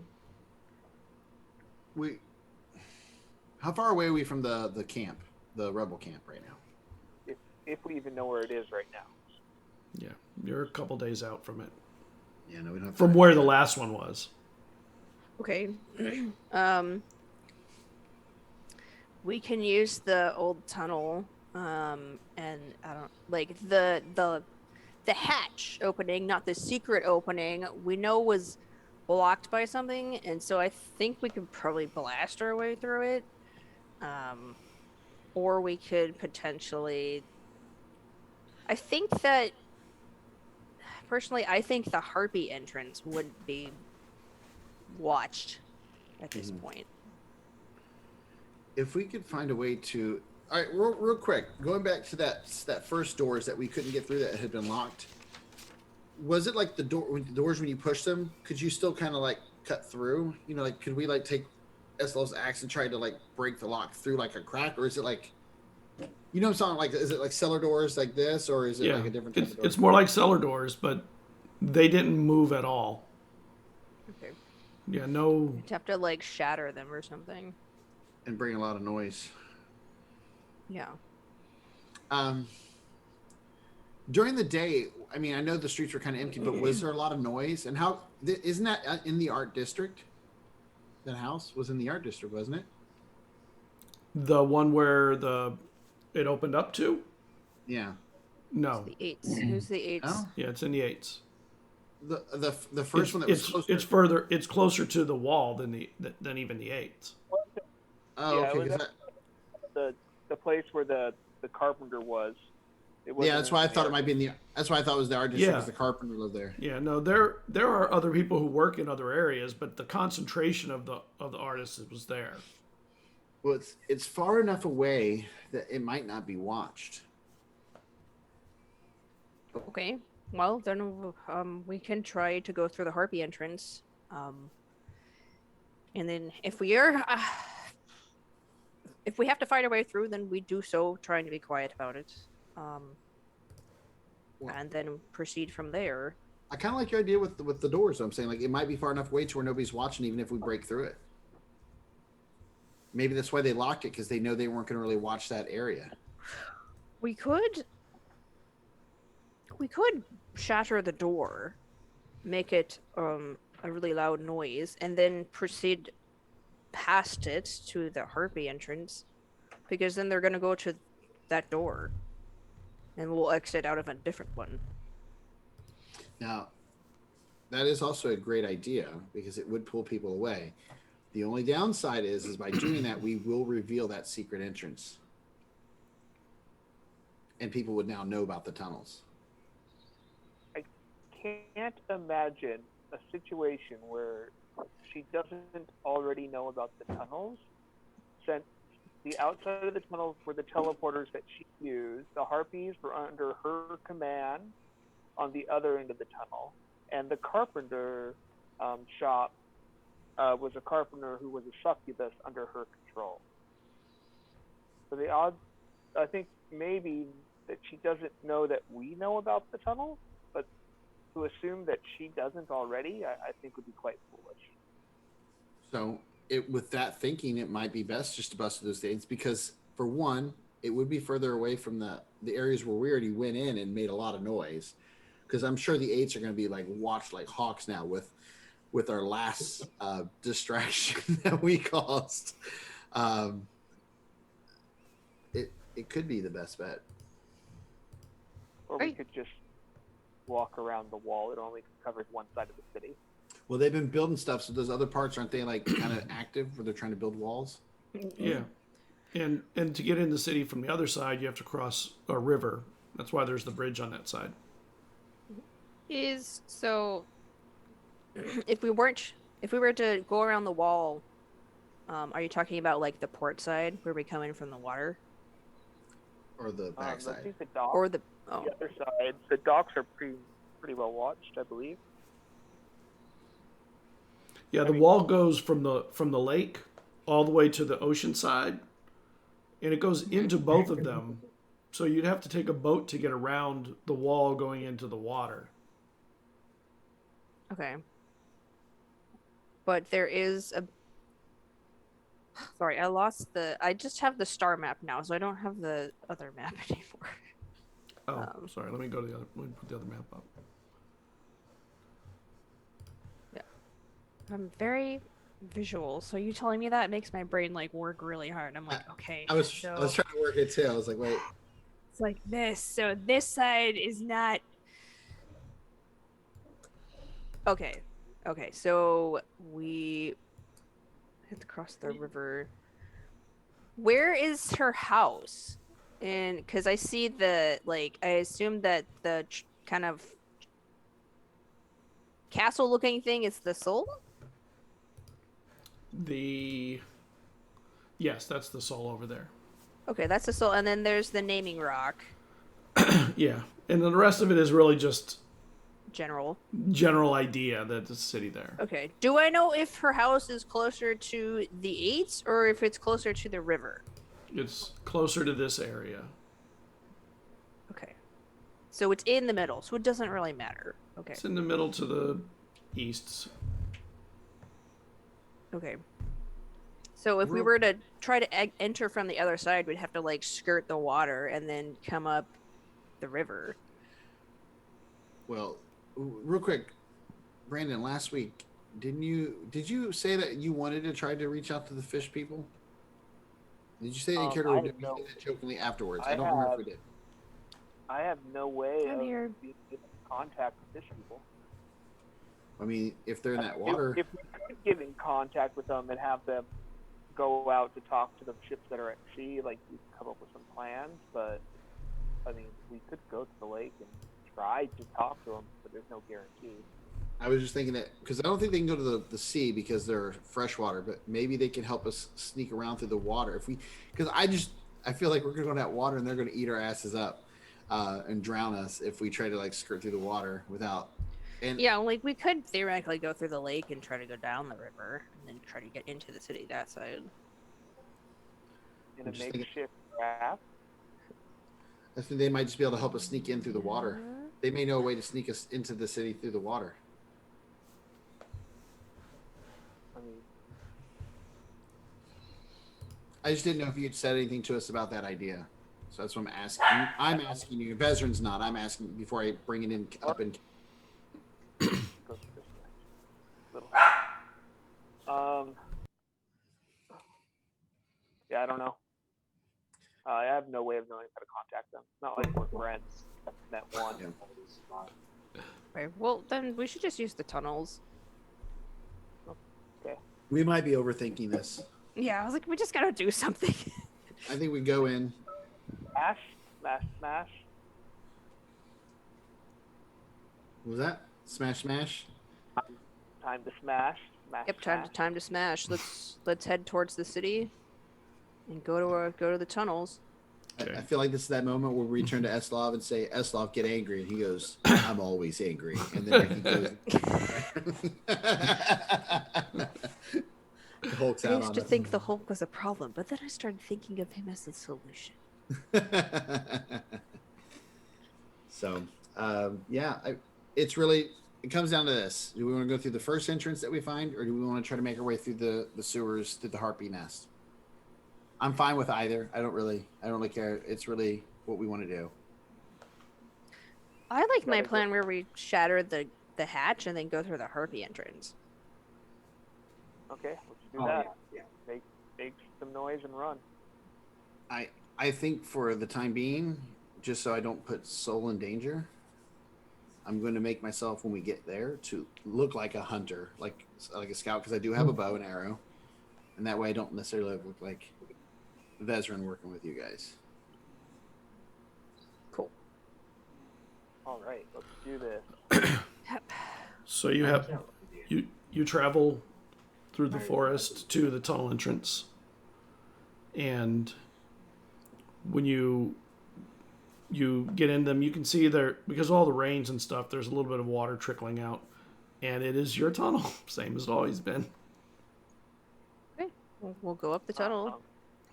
Okay, so you travel until you get to the cellar entrance, and what do you want to do while you're there? When you're there, how do you want to do this? We should listen first. See if we hear anything outside before we're like, boom. Because if we break it, there's like people like, what are you doing? Like, oh, shit. We can't run down the thing now. I disagree. I'm just going to stick my hand straight up to it and cast Thunderwave. Cool. That makes noise, and that's our goal, and then we're going to sprint, right? That's the plan? Mm-hmm.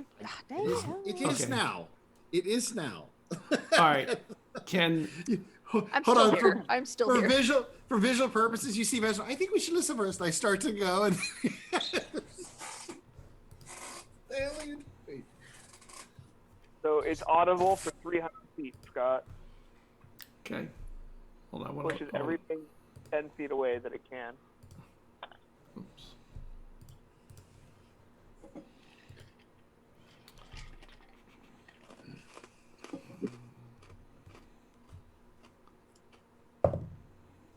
There's reverse magic on the door and it shoots back down at us. Oh. Oh shit. Okay, so you do your thunder wave. Before you do that, can I get the marching order of the party? Who is where? Well, I mean, I'm standing in. So like, there's the tunnel, and then it's like a T intersection into the hatch doorway thing.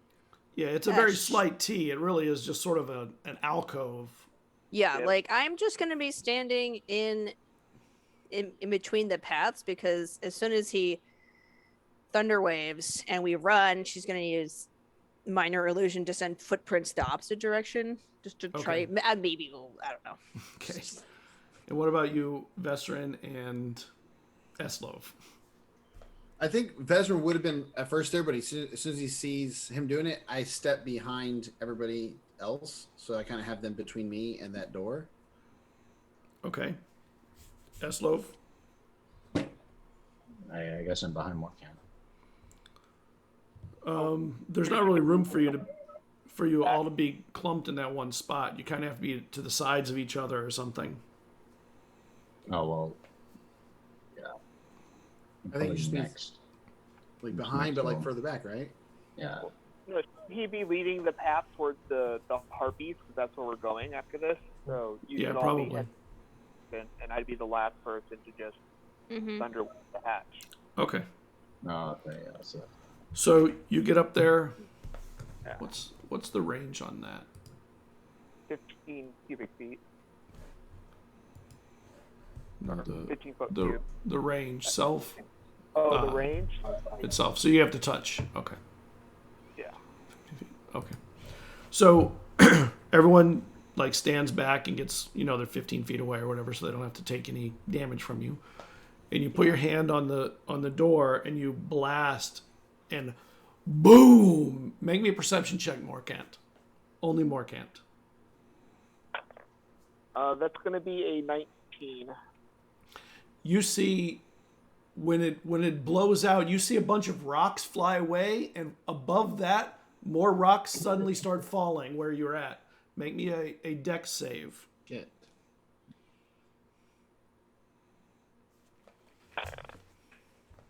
Seven? Can Now, I launched them 10 feet in the air. Is that not enough time for me? So you blast this 10 feet and it does blast 10 feet in the air, and you jump back and stumble back, and rocks start to come down. Everyone give me an initiative. Initiative? Hey gosh, Yep. no, that's a natural one. Wow. All of my dice are just in timeout today. All of them. Do I take damage, Scott? It depends on everyone's initiative. Natural 1 for an Are you Wow. kidding me? 2 initiatives? It's looking very likely. 17 for me.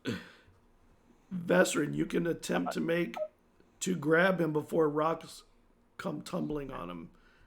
Make me a dex save to see if you can get to him. Don't do it, and out. Veswood. Stay back. Stay back. Now Vezran will. Vezran, no, you're his blood brother. He's going to try to save you. Oh my God, it's cocked. So I got to re-roll. It's a night. It would have been a 19, but it got cocked. Cocked. Now Now it's a 14. No, 14. It's a dex, not save, just a dex roll, right? Like It's a save. Oh, dex save. Yeah. 14, 15, 16, 17. 17. Okay, you get in What's there the same? and you're able to grab them. And as it's coming down, you both get hit with tumbling rocks. And these are not little rocks. These are like big chunky rocks and bouldery rocks. Vesrin, you take 7 points of bludgeoning. Morkant, you take 12 points of bludgeoning. And then the rocks come down and they completely fill the area and block the exit. Get running. Okay, let's go. Ooh. I felt bad because I had to go through. Wait, And you say there was a go- big noise. Oh, should I put everything on? I'll do it. When you say exit, you just mean that pathway, or do they fill the tunnel? It filled and the block tunnel. it? Okay, so we can only go one direction. Yeah. Only go the I need to get Yes. Okay. Point of no return. Let's go. Let's go. Let's run. So you start heading out. That was a And- terrible idea.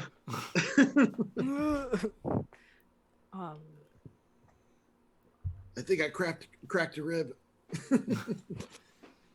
That was painful, for sure. That was a bad thing on my part.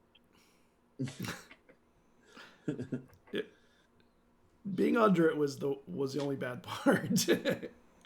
So you continue on and you get to the other side, and you're to the other end where the harpy thing is, and there you are waiting. What are you doing? Wait. I want to look through Soul's eyes real quick to see if what we did caused anything in that room. You just see the guard there standing and watching. Does he look like he's looking around at hear any sounds or? No, I mean it happened a little while ago. You know, it would have taken you a while to think of looking through Soul's eyes. I think you were under your own stresses. No, that's fine. All right, Soul's still safe for now. Do you guys want to heal, or do you want me to hold off? Well, 7 points is a lot for me. I don't say that, Garrett. I'm a little beat up. Okay. So, Sure. Yeah, 7 points is a lot for a level 4 wizard. Well, for our little wizard. All right, she'll cast Healing Word on you. Thank you. Okay. It's 2, 3, 5 plus 8. Hey, I'm back to full. I feel much better now. I mean, the ribs are still a bit sore, but that magic definitely, I think, fixed my broken rib. I can breathe well again. That's good. You're probably gonna be running a lot. Yes, definitely. After being trapped in these tunnels. So are we running to where we think she is, or are we running to the where the guards are? We're gonna run to where we think she is. Okay, let's go. Okay, so we'll go to I'll go to the front door of that goes out to the 8s, and she'll just crack it open and. So you pull the lever, and Yeah. when you do, water pours in like a rushing water. Can everybody make me a dex save? It's been raining a lot. Going on right now. Sweet. There's definitely more water than rain would have created. That's 22. I rolled really well. It's a 10. 18. Okay. Worse than my Anyone Was who that Brandon? rolled anyone who rolled less than 15 is pushed back 20 feet. Anyone who made their save is pushed back 10 feet, unless you're wearing heavy armor. Morkan, are you wearing your armor? Of course I am. Then you're pushed back. Then you're pushed back only 5 feet, and the water is just—it's like you're in the river rapids, and it is pouring in just huge amounts of water into here. And can I get initiative so we can go into rounds? Okay, this dice is going goodbye. It sounds like everybody should change their dice out tonight. Jeez, that's like fourth dice. So that's a 7. 7. 7. Oh, I Eslo, did better than what'd you get, Morkant? 8. 8. Eslov? Yeah, rolling hot. What'd you get, Eslov? D20 bag. Can't hear you. Can't hear you. Sorry, I'm muted. 17. And Vesrin? 13. 13. Okay, 17. Eslov, this thing pushes you back and just, it's like being hit with a sledgehammer of water almost. And everybody loses their footing, except Morkant, actually, who was just pushed back but held his footing. And you're kind of riding back with the water. Luckily, Me with a 17? Or was that the dex check? No, your dex check was not above 15, right? Wasn't, no. I think the only one that was above was Morkant. It was not, but I didn't know. I was above. I Yeah. saved. Yeah, this was actually an initiative because I want to put us into rounds rather than out of round times. So the water is pouring in. You're all pushed back. As it's pouring, Morkant, make me a perception check. Since you're still standing, if you want to be standing, but just being shoved back. That's a dirty 20. You saw something physical, not water, slide through the hole too. Cool. There's the thing. And then Something came down. and the water's rolling and rolling and rolling. Everyone make me deck saves to see if you can find a way of holding on or if you just keep rolling back. I got a 6. A 19. 15. Okay. 15. Anyone who rolled less than a 12 gets pushed back again 20 more feet, and you're still prone.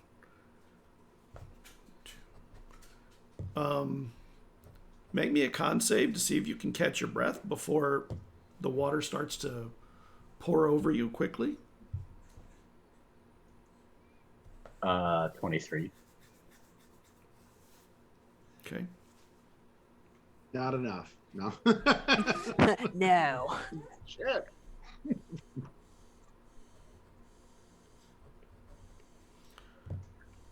This bitch planned this. She wanted us to come in here. Should have taken a swim in the lake. Did you hear me? Eslo. No, what'd you Yeah, say? I said 23. 23. Okay, so you're able to catch your breath. If you got above a 10, you're able to catch your breath before you're taken under the water to give you more breathing time before you're like choking. So 17, Eslov, what are you doing? You I have a guess I'll tail. try You can and- swim. Yeah, I'm gonna try and trudge through the water.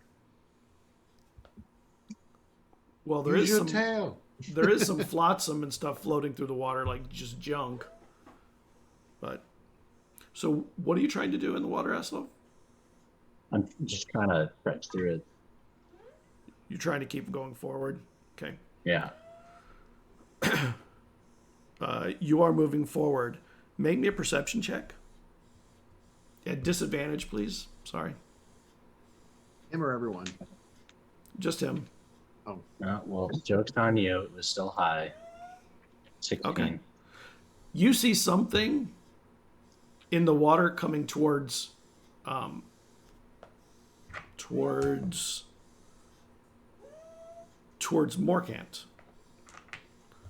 I'm gonna shout to Morkant, "Morkant, look out!" and point at where it is. So you hear because you're under the water. I guess I'll pull out a javelin, and if Morkant can't hear me, I'm gonna throw it at whatever's in the water. Okay. Let me show you what you see in the water. Give me 1 second. Okay. Hope it has arms. Did we just kill ourselves? By the way, did we just kill ourselves? We're like, Looks something like that. It does have arms. Oh, it's so cute. And that is what the Look at fish those people have big evolved eyes. into. That thing is nasty looking. Sure. Unless you're a biologist, then it's just beautiful. It's like perfect. Where is it? I don't see it. Oh, I'll throw it in Discord too. Sorry. It's an owlbear. It's an owlbear. Oh, owl bear. Okay. Ah. That's a lot.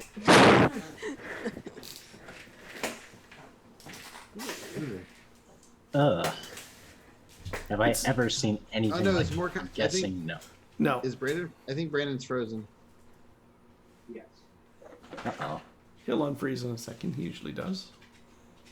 Either that or his phone got Famous overheated. last words. It does Anyway. have arms, and it is swim. Not quite a There's fish. one, and you realize that as it's swimming towards Morcant, you see another one swimming past it that was behind it and is now moving forward. Do I get the chance to throw? So throw your javelin. Which one do you want to hit? The one going to Morcant or the one going around Morcant? Around the one Well- going into Morcant. Who's the one going around Morcant going to? Like, who's behind Morcant? You. Oh. But you have some distance now. You're not. Well, I see ahead. him, and Morcant doesn't see him. So I'm gonna throw Yeah. this javelin so Morcant can see. Yeah, Miranda, I'm not sure. I think Okay. both of That's a us- 21 to hit. That will I'm hit. guessing that hits. Ooh, Yep. That's max damage. That's 12 damage. How much? 12. 12. Okay.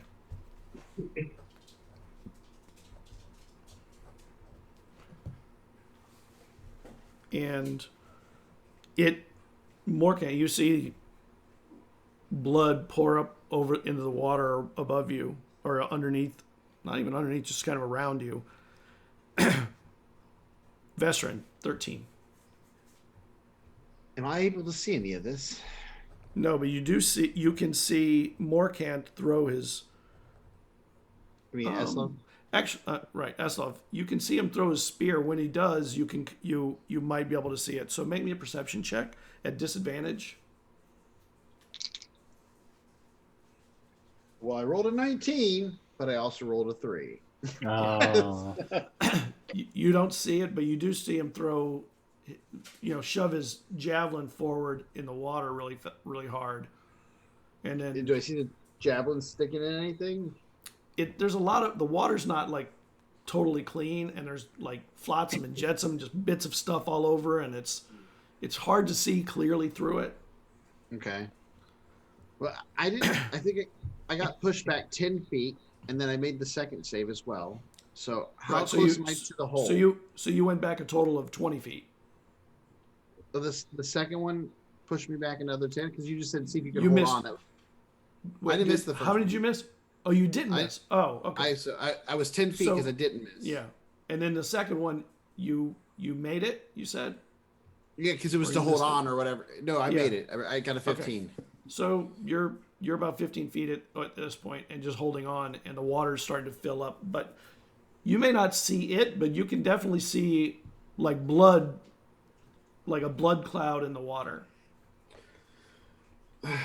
I will try to throw a.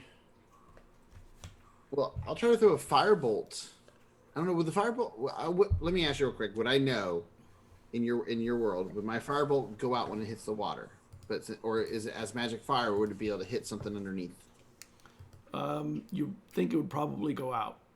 Okay, so I won't throw a firebolt. I'm going to actually. I'm trying to see something real quick. No, because I think I have to be able to see it. Yeah, I don't know. Oh, you have to be able to see it. Okay. Well, I was going to do Mind Silver or Sliver, but I think I have to be able to see it. Well, it says you drive a disorienting spike in the psychic energy into the mind of one creature. Oh, you can see within range. Yeah, so I can't see it.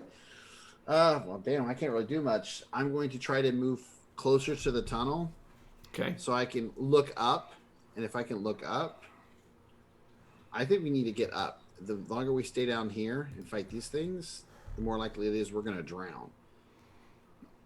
Make me a strength check. See if you can pull forward against the rushing water. So I rolled an 18, and with Okay. all my awesome bonuses, that makes it an 18. Do you have athletics? I do not have athletics. I have acrobatics +3 for my dex, but So you're able to hold on and move forward another, move 5 feet forward or so, like fighting against the water, staying above it rather than in it as much as you can while it's filling, and trying to get, past the onrush, the onslaught of water. Can I see up the hole at all? Now there's water pouring in from the hole. By the way, Scott, on my turn, after I threw the javelin, would it be okay if I could have pulled out one of the smaller axes to take care of the one that's coming at me? Yes. Okay. All right. So the only thing I can do right now, I don't really want to waste spells though. What I will do, all right. So I move closer. I will hold my action if one of those things, if I can see it when it engages with one of my friends, or it comes out of the water, kind of thing. As soon as I can see it, I'm going to throw a firebolt at it. Okay. And that'll be my turn. All right. Morkant, what are you doing? You see the blood kind of flow over. Oh. Yeah. Damn. Yeah, I still have Let me fix it. Is he back yet? Let me see. Oh, I think he's trying to get back in.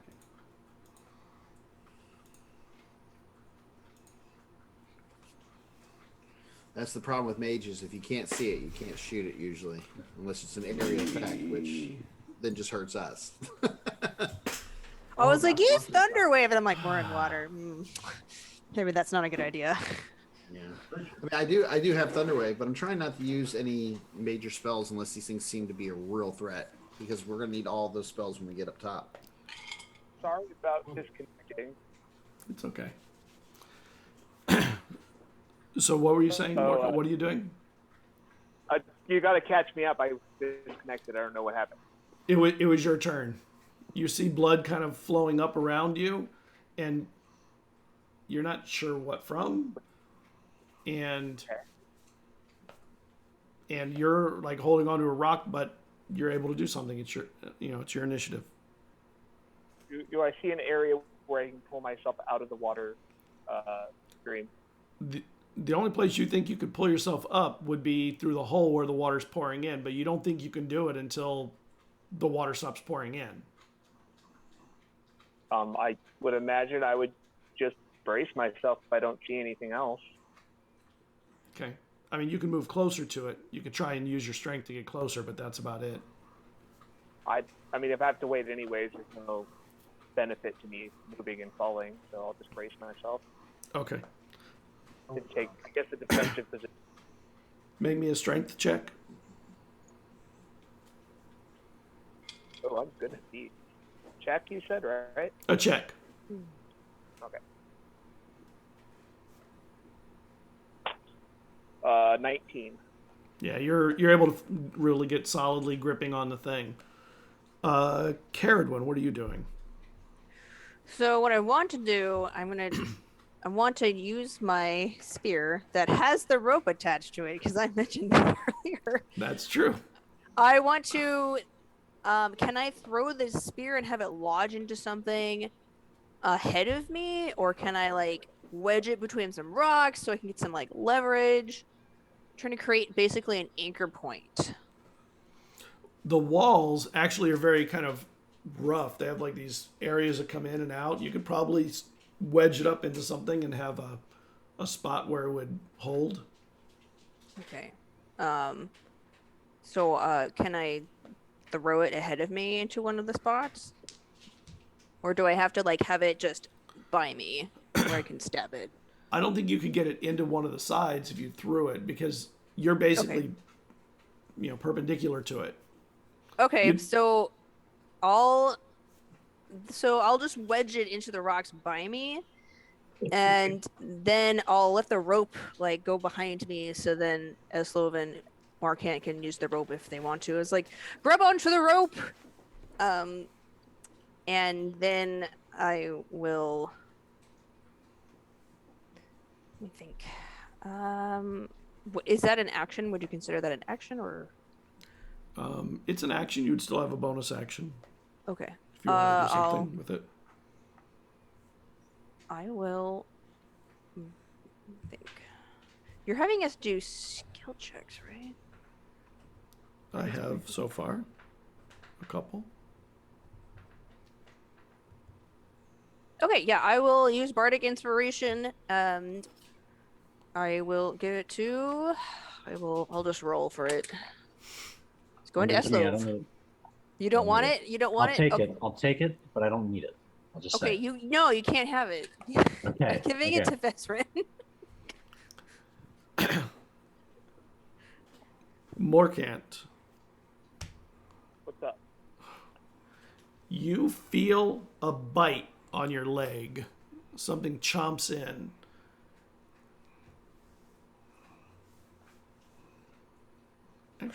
Actually, hold on. I gotta check what's your AC? It depends on what your AC is. You don't feel it get through because you're wearing the armor, right? Of course. Right. So you feel something kind of get to your armor, but not get through your armor. I'll already. And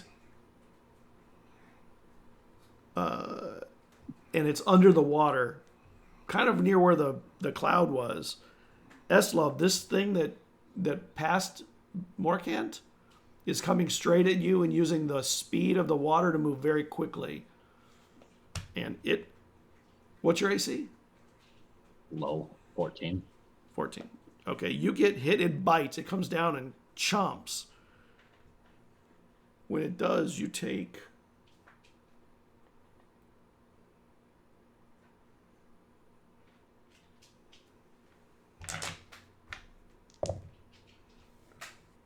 7 points of damage, and there's this burning sensation in your arm where it bit you.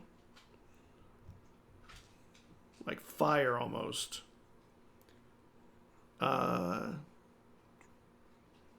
Back to the top. Eslov, this thing has been on your arm and is right in front of you. And it has 2 sets of eyes on each side.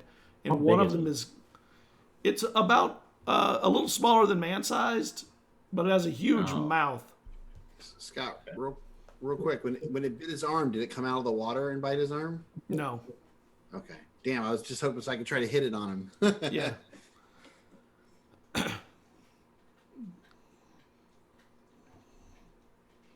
I'm just gonna stand. Can I grab it with one hand, pull it off, and then bury my axe in its face with the other hand? Yes. Or is that too much in one action? So you wanna pry its mouth off your arm? Well, yeah, because I assume the arm that I'm holding the axe with is also the arm he's biting. For the sake of flavor, can I just pull him off and then? I'll let you use your body Let me know to when my shove him sanity against the is wall or below push him 45, off that way. that's all or Okay. the overall sanity objective is done, because that's all I care about. Who else am I hearing? That was weird. My roommate. His roommate. Oh, He's talking. okay. All right. So you can kind of shove him to the wall to kind of break him maybe. So that is a 19 for whatever I'm rolling. Is that a strength check or is that a Not that I'm weapon going- attack? I'll let you do it with your strength. Yeah. Okay. Well, in that case, it's 17. Okay. Yeah, you hit it against the wall, and its mouth comes off your arm when you get it hard on the wall and knock it back. And then you hit it with your axe, right? I Is that don't what know how to go. Sorry, say that again. I was distracted. And then you're gonna hit it with the axe after you get its mouth off. Okay, go for it. You need a 14. It's a lot higher than a 14. Okay. You get it. 7 damage. Okay. Blood starts coming out of it. And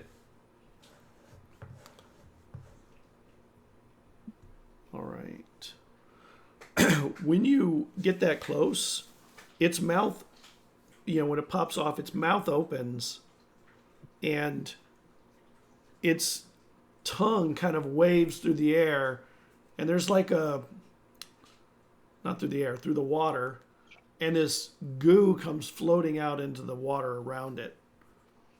All right. It's nasty. Vesrin. I'm gonna hold my place here, and can I see the one that he's pulled out of the water and slammed against the wall? You can see it under the water. Make me a perception check while you're there. Disadvantage or advantage? Or not Normal. advantage, regular, normal. Normal. Yeah, sorry, I meant normal. That would be 11. The water is starting to rise pretty quickly too, not just pour past. So you see it under the water. All right, I will hit it with Mind Sliver, and it's basically I'm doing like a psychic attack on it. It needs to make an intelligence save. Does it have an effect on low intelligence creatures? It just says I mind just of don't one remember. creature you can see. It doesn't say anything about how intelligent they are. Okay. But they basically it'll take 1d6 psychic damage, and if the target fails, it takes 1d6 psychic damage, and they subtract 1d4 from their next saving throw. Okay. Until the end of my next turn. So, It fails. Makes a terrible roll. Nice. Max damage, 6. -1. And then, yeah. Do I roll the 1d4 or do you roll it? You can roll it. 1. Of course, that makes total sense. Yeah, but it's not. Everyone's really savvy, so it's not. You have to just. So yeah, I reach out and tear into its mind, the one that is attacking Eslo.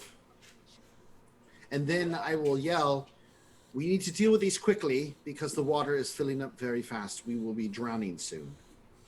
Or we could just get out. But we can't get out until the water stops coming in. Well, once the But water then these fills- things will have a major advantage when we're swimming underwater trying to breathe. Yeah, those of you who don't follow Accor, baby.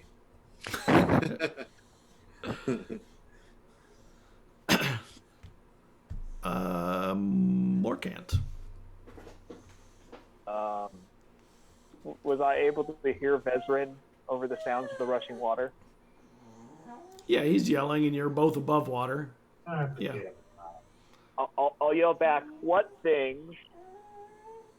And then, how's the flow from the thing looking? Is it like I'm going to be able to get through it soon? Or does it still look like It's still pouring at the same rate. I guess I'll just brace up again and take the dodge action. Oh, hold on real quick. I don't think Brandon, because you were out, he did say that you saw a javelin hit and there was blood pooling around you. Oh, okay. So you know there's blood, or there was a moment ago. I don't know if there's still blood there now, but yeah. Do I see anything in the water, Scott? I mean, there's a javelin still sticking out of the one that I threw at, right? Yeah.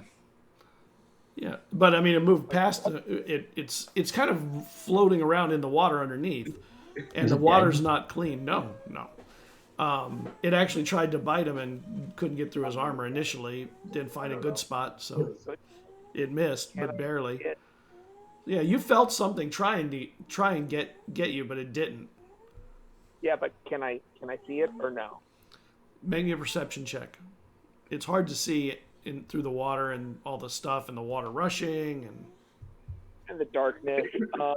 darkness. That's going to be a 21. A what? 21? Yeah, you can see like a figure under the water that is vaguely fish Enough and for me to humanish. pull the dead?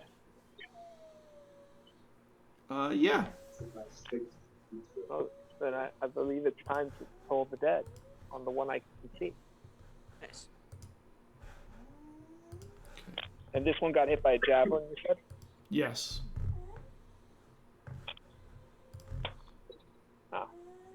So I got an 8 on the damage if it fails its save.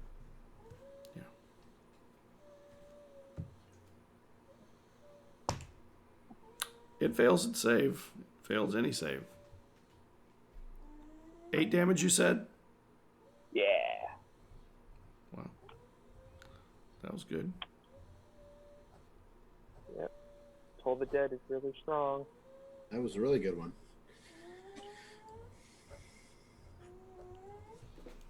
Hold on, Brooklyn. I'm going to break in a moment, okay? And then I'll take you out. My dog is here moaning like, take me out.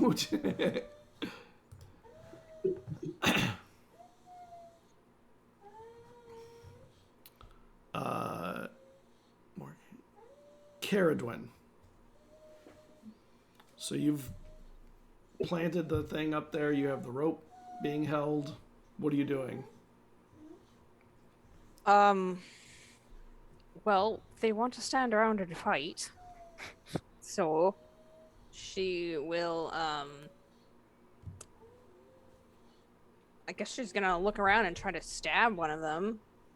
Can I see any of these creatures in the water? Make me a perception check, see if you can see it. Okay, great eyes.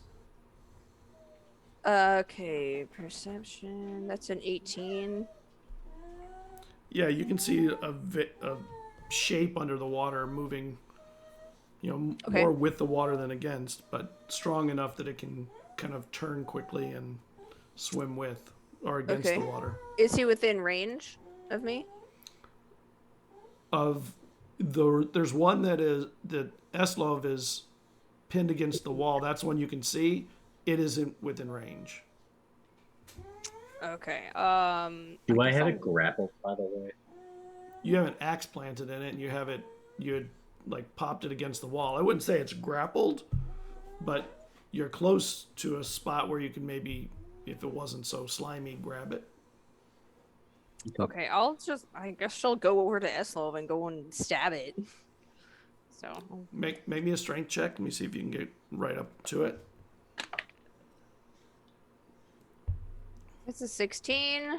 Yep, you can get over to it. Okay, and now I need to roll to strike. Yep. Okay, well, let's hope I can actually hit it. Okay, that's a natural 16. That hits. Yeah, okay, so she'll longsword, attack him with a longsword with 2 hands.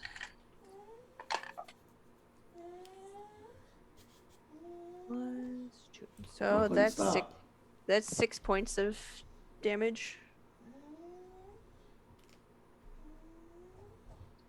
Okay.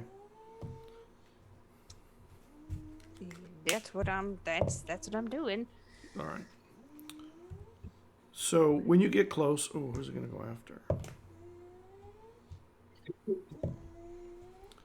Eslov. It snaps back at you after you had popped it, and it hits you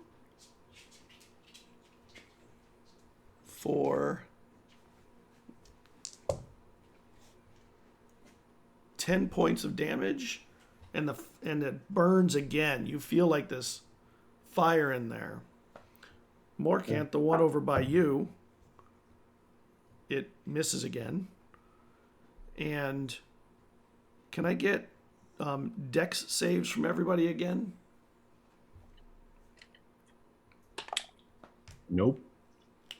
Natural 19. Natural 16 plus 3. That's a So dirty 19. 20. Dwin, you and I are kicking it. We're kicking it. Yeah.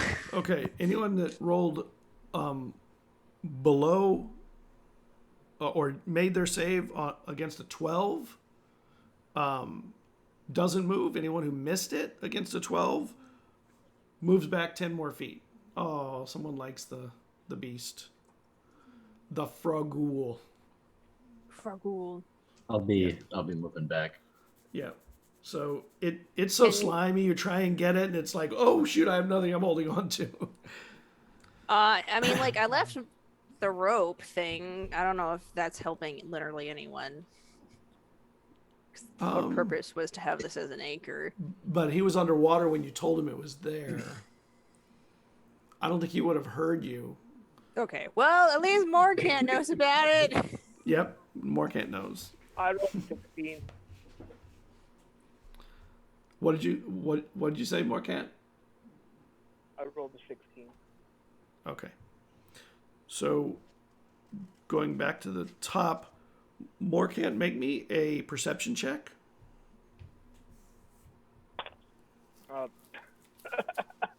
Natural 1. Okay. So that. So, the water is rushing in and pushing pushing everything back to the top. Eslov, you slide back 10 feet and have to catch yourself again, and you do. What are you doing now? Is it my turn again? Yep. Well, Back I to guess the top. now I'll take out my big axe and go over to the guy he's still against the wall, the fish. It's right in that area.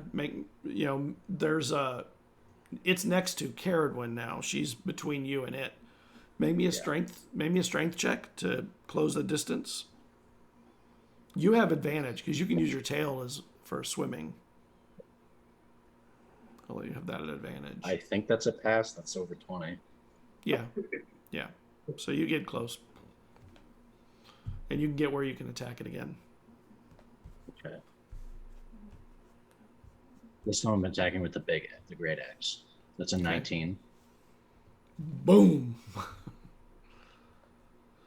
Caradwin, the big axe comes down between, like, near you, but into the thing next to you. How much do you do? 13 damage. And it plants it into the wall, and you just see it sort of go limp in the water. Finally. Vestron, what are you doing? Can I see the other one at this point, like the one that was around Morkant? Do I see it now after it's moved around more and engaged with him? Yeah.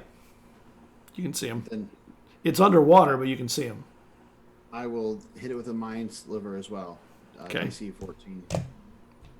Intelligence. It fails. All right, so I'll roll the 2 dice.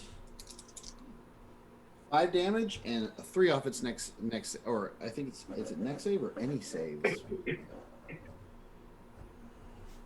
Oh, from the next saving throw it makes before the end of the turn. So yeah, whatever it makes, it subtracts another 3 off of that. Okay. So it takes 5 points and then 3. Morkant. What are you doing? Hold it dead. While you're doing this, you realize the water's starting to rise to the point where it's getting under your neck, and maybe soon we'll go head high. Then now. What? I should be able to swim up the hatch then now. Shouldn't be an issue. Once it gets to the roof, it will level, and you'll be able to go up the hatch.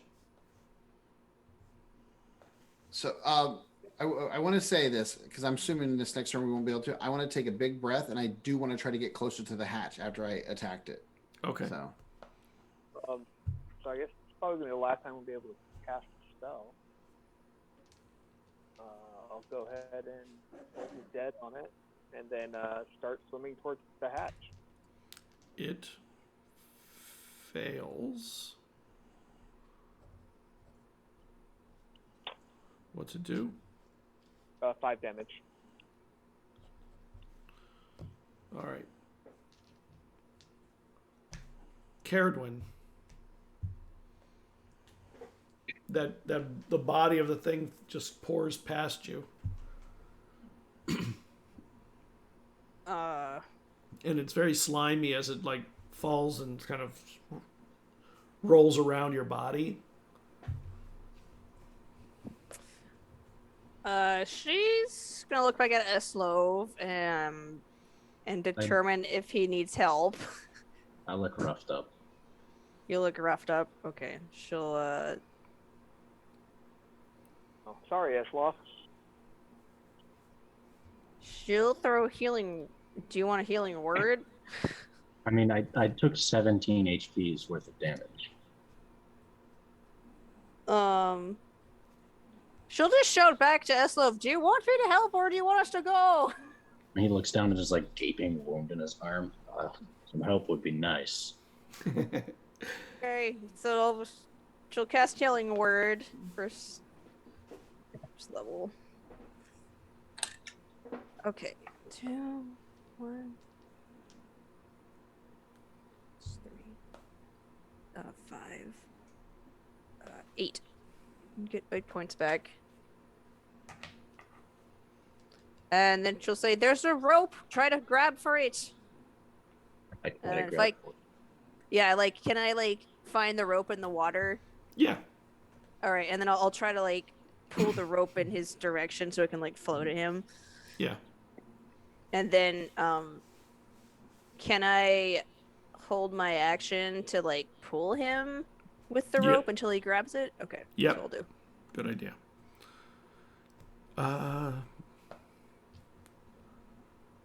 The thing swims past Morkant.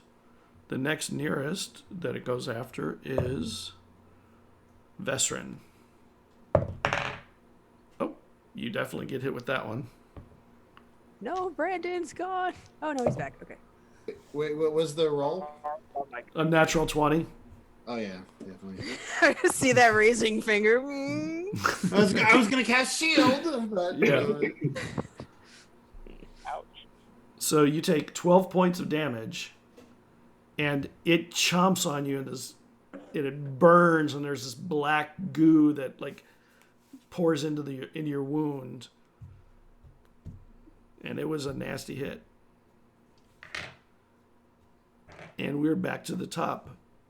Eslov, you can see that the water is now rising, where you're going to soon lose oxygen without a breath, and you know that it's closing in on the ceiling, and there's just inches before it's going to fill. Are there any beings left? Yeah, there's one that just chomped into Vesrin. How close am I to it? Within 10 feet of it. Going for it. Okay. Pop it. Over 20 to hit. That'll hit.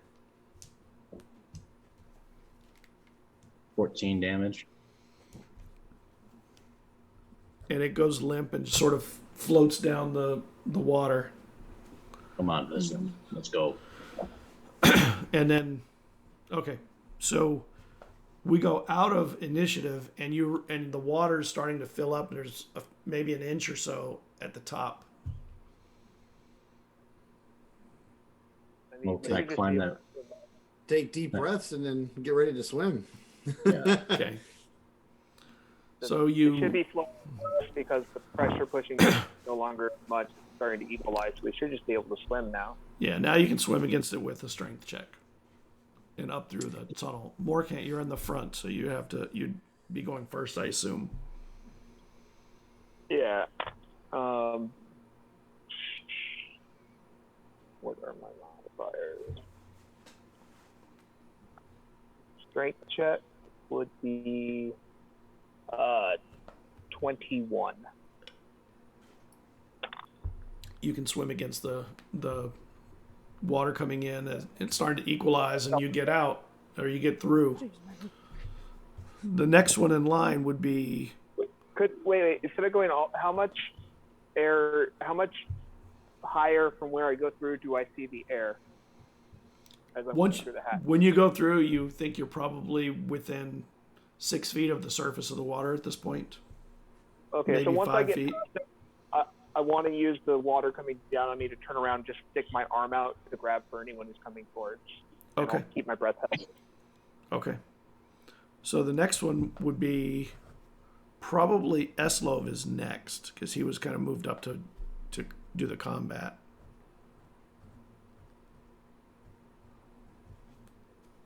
Are you? I mean, I'm trying to get out. I'm trying to go over to that rope that Caradon had. Okay. Oh, okay. So you grab the rope, and that is not a problem. The water is becoming less aggressive, but it's also filling, and it is closing off. What are you doing, Vestrin? Can I see up?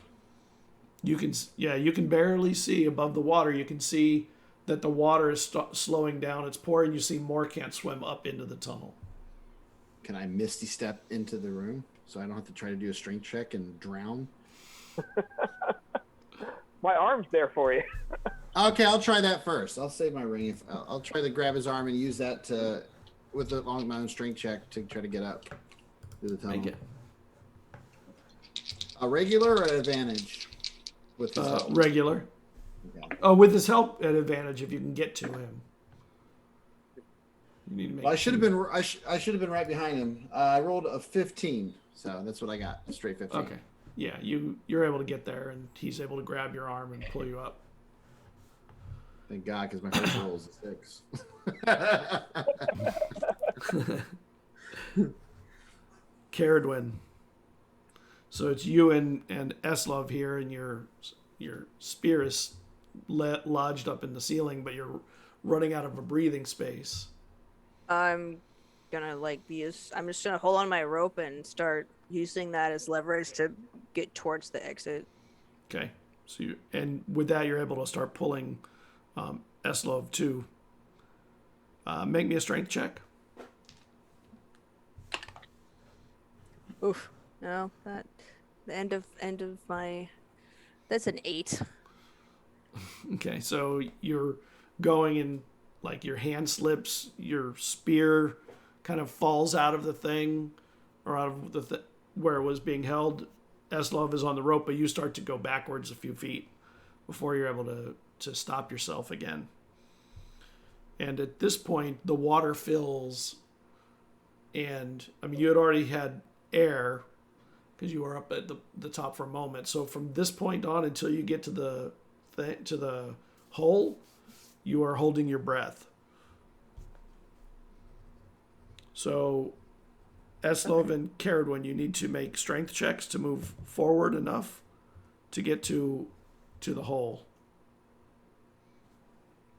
5. I mean, not 5, 10.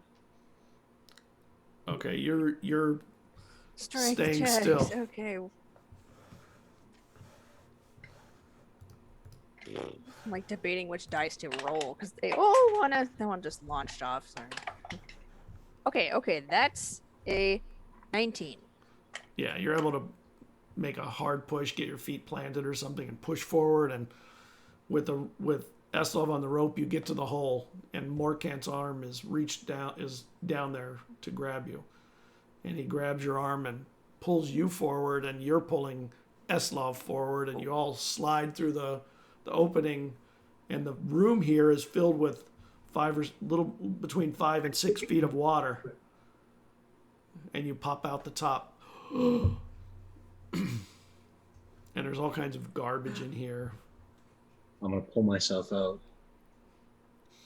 Yeah, you can get over to the stairs, and there's they rise up out of the water, and actually the altar is a good 4 feet up. So standing on that makes you just wade in the water.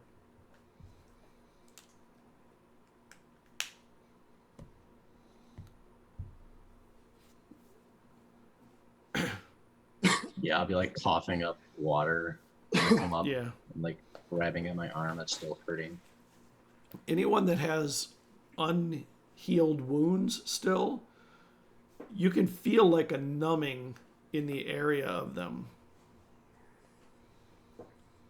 Oh no, we lost wind now. My arm is going numb. No, our healer, or one of them. We lost I have not done someone. much healing. I think what bit me in the leg is also going numb. That's not good. It burned when it bit. I think there might have been some type of venom or poison in it. Are we all together now? We will be. Oh. We're waiting on her to come in. Well, at least we're into the tunnels. Wasn't so tough. So, You're in the 8 now. well, this was a smash up idea. I'm kind of regretting blowing up that other entrance at this point because, I mean, we could have just been washed away, but nope. Oh. Morkan, do you have any healing magic? I know myself, I'm starting to go numb in this wound over here, and I think Eslov said the same. Is Brandon frozen? Tiffany's coming back now. And there's been all kinds of bad juju on the Man, my connection connections. like not great. Brandon's frozen. Can we too blame now. Zoom? Yeah, I think we Let's can blame Zoom. Maybe the servers are just maxed out. Were you able to hear everything, Tiffany? Though, even though you weren't here. Well, I just know we got through the hole, and that's about it. Eslov and my wounds from those bites are starting to go numb. Oh, okay, cool. You're starting to go numb. And since our other Awesome. healer froze as well, I should let you know. Zoom's fault. Can I do, I don't know, a medicine check or something to like try to determine what's going on? Yeah. I'll let you do that. Cool. I'll try to. Oh, Brandon's frozen again. Well, it's not that great, but that's a 14. There's a like the where it bit, there's like a layer of slime kind of around it that is left on the skin, and it's like a glue almost that it's stuck even under the water. Okay, so the water's not dissolving it. Okay. Right. And I take like my cloak or whatever and try to like rub it off or something. Yeah. Yeah, why not? I'll give you medicine Alright. roll. See what you can do. That's a 22. Oh yeah, you realize you can, if you use some kind of an oil or something, you realize it can kind of be cleaned out of it. Brandon's got oil. Okay. I mean, I have oil for my lamp. Yeah. Well, oil. Brandon has oil too, remember? He has mayonnaise. Oh yeah, he also He has oil. so he has like his olive oil. Yeah, well, if we could get some oil, then I can clean these out. We should do it quickly before it becomes worse. Eslo, how are you feeling? I'm a little worse for wear. Yes, I agree. That thing damn near did half my hit points in one bite.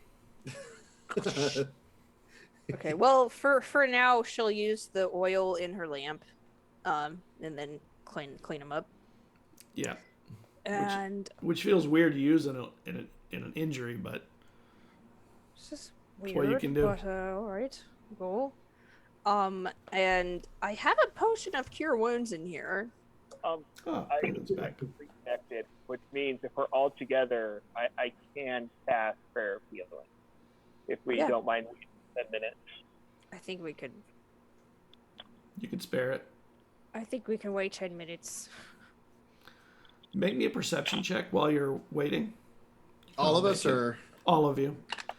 Actually, not Morkant. He's in the middle of a ritual, so. That's a natural 20 or 27. Better than my 2. Cared, when you can hear, you think you hear like a ding ding ding ding ding ding ding ding, like out in the distance. Does it sound like an ice cream cart or like a fire alarm? Like an alarm bell, but not right here, so it's in the distance. Okay. I can hear a bell in the distance. So let's. Everyone heals 14. Nice. So I suggest we get out of here. But it sounds like they took the bait. Would hope so after what we just went through, at least.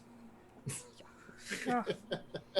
Something good has to come out of this. Please, gods.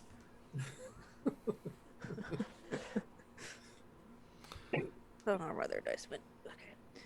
All right, so is the only exit that we're aware of the exit to the eights? Yes, Okay, apart from like the ceiling. All right. correct. Unless you can fly out the ceiling.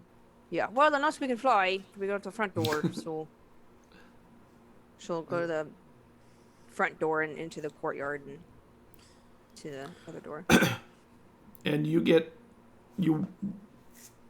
I assume you're going quietly, trying to listen around corners as you go around, and Yeah, she's yeah. So you all get out to the where the front doors to the 8 are, and the doors are closed. Can we like just kind of crack open the door a little bit so we can peer through? Yeah, and there's just the courtyard, and it's empty. Okay, coast is clear.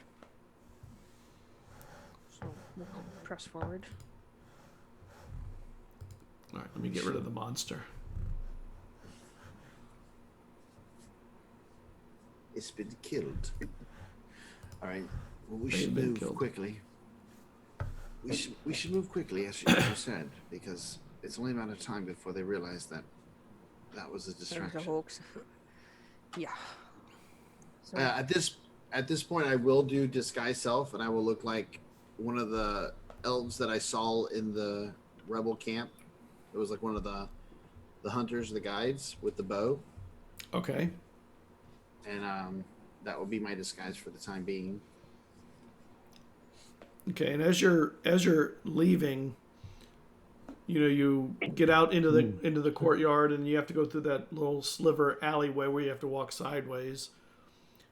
And when you get there, can you give me your marching order? I just need to know who's in the front. I would recklessly go forward first. sure, you can go forward first. Okay. When you get out there, you see that there are 2 guards running down the street away from where you're at, and you can kind of see them through the crack in the door. And they're heading, it looks like, to the art district. To the art district, not to where decoy is. To the art district, correct, not to the decoy. The guards appear to be running in the wrong direction.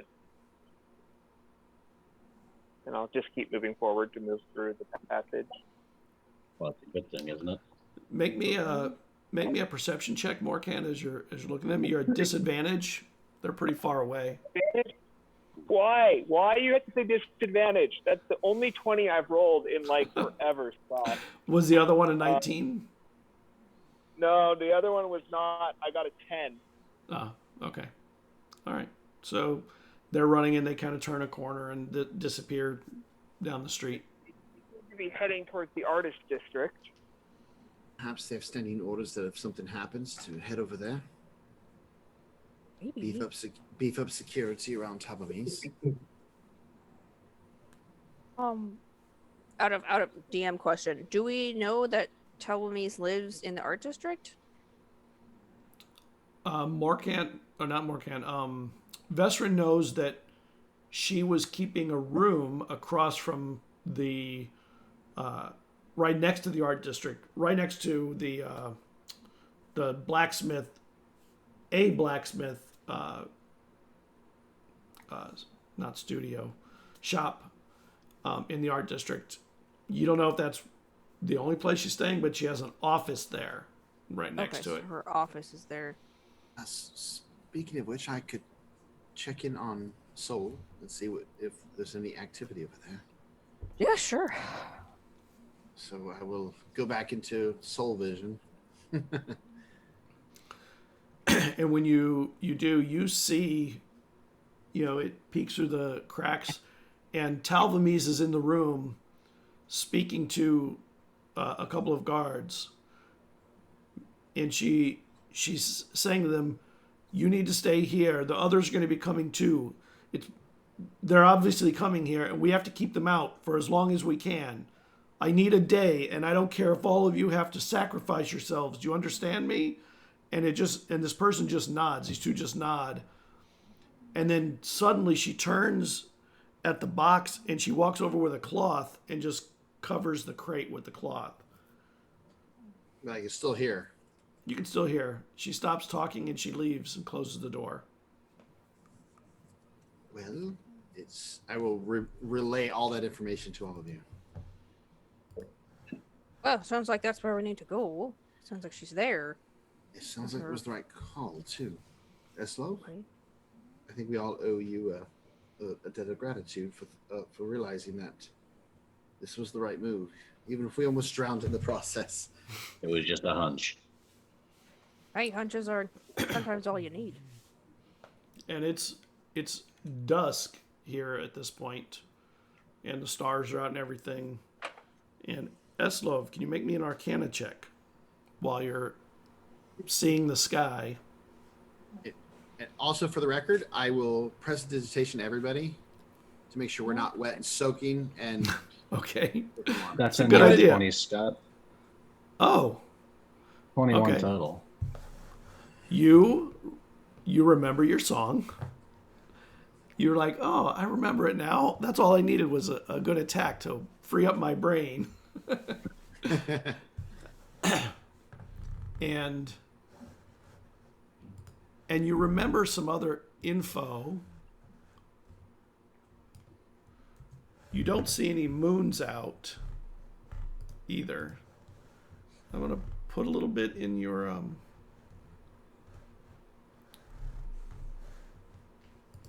Discord? in the Discord to you.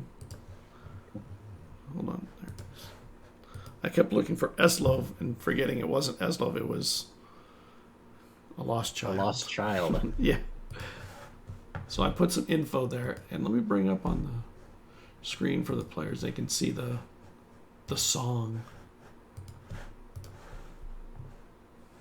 Oh, can you see it all or no? Yes, you should be able to. No, hold on. Let me see if I can make it smaller. It's a little small, yeah, or it's a little big. We can't really see the whole thing.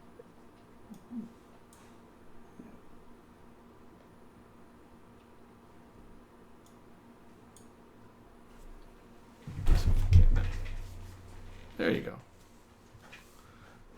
So that's the song you remember, the reading song. It's taught to you by Omari.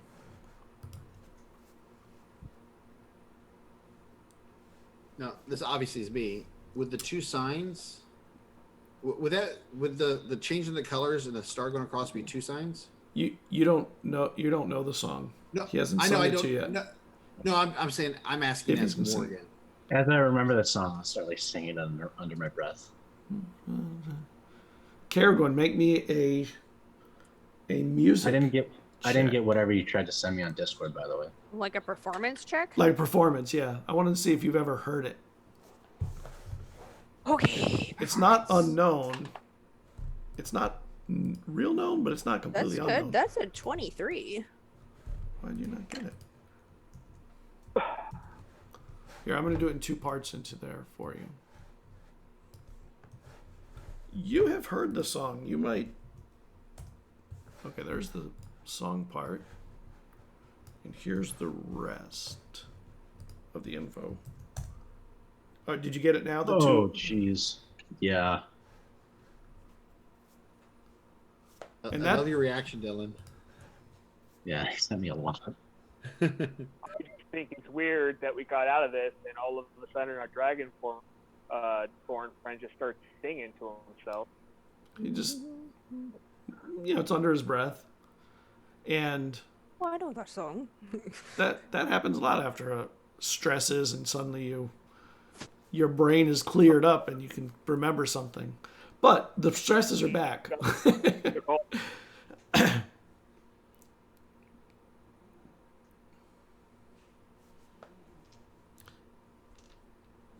He just looks back up at the constellation. Is the constellation over him again? You can see that the constellation is still the same. What is a little different is the streaking star is much closer. You probably went half the distance from where it was yesterday.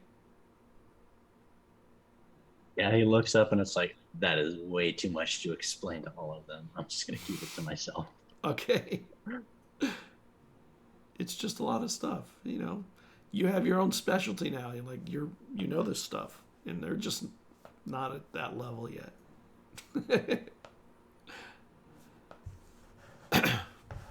And you see another guard go running by. And this guard runs and turns the other way towards the distraction. Morkan, make me a perception check because you're at the forefront of it.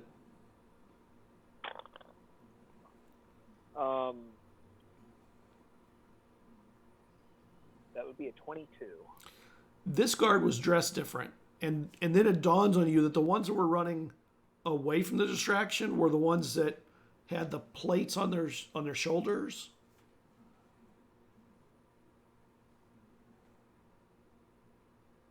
Does that mean anything to me, or?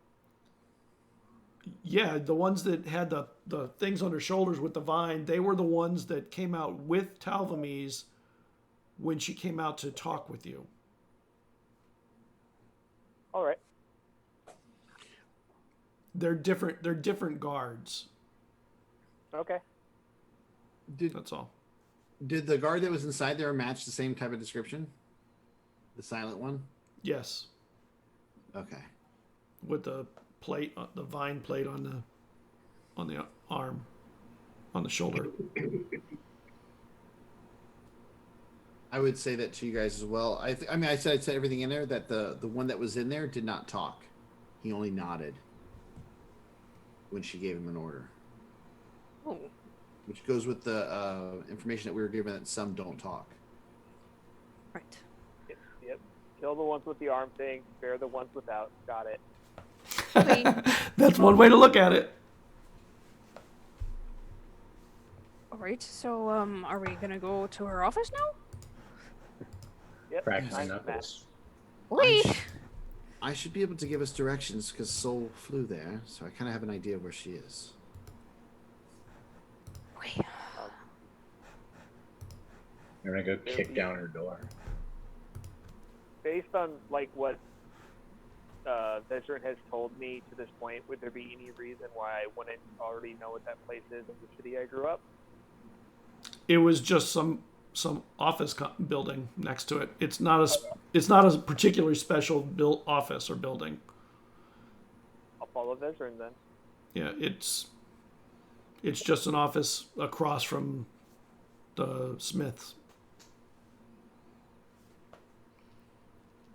I will have the bow in hand, as you know, as somebody would, as a ranger kind of would. Yeah. Obviously, I still plan on using spells if I need to, but I want to keep up that front. Before we enter, I will enter a rage. Oh, before we get there, you mean? No, right before we go inside. Yeah. We still got to get through the city first. Yeah. Yeah. Yeah, I just want to keep an eye out for guards, generally, so we can avoid them. Like, she's actively looking, so we don't run into anyone. So as you're traveling, it seems it's pretty easy to hear them now because they're running every time.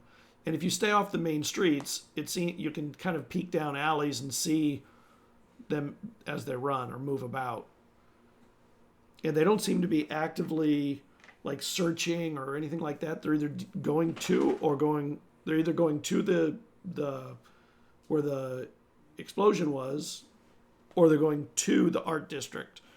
And the ones that are going to the art district all look like one, and the ones going to the other all look like the others. Okay. So sticking to the back roads, you get where you're probably 2 blocks from the art district building, and suddenly you see that there are guards at all of the road crossings, even with alleys, doing basically on a watch. Make me a stealth check.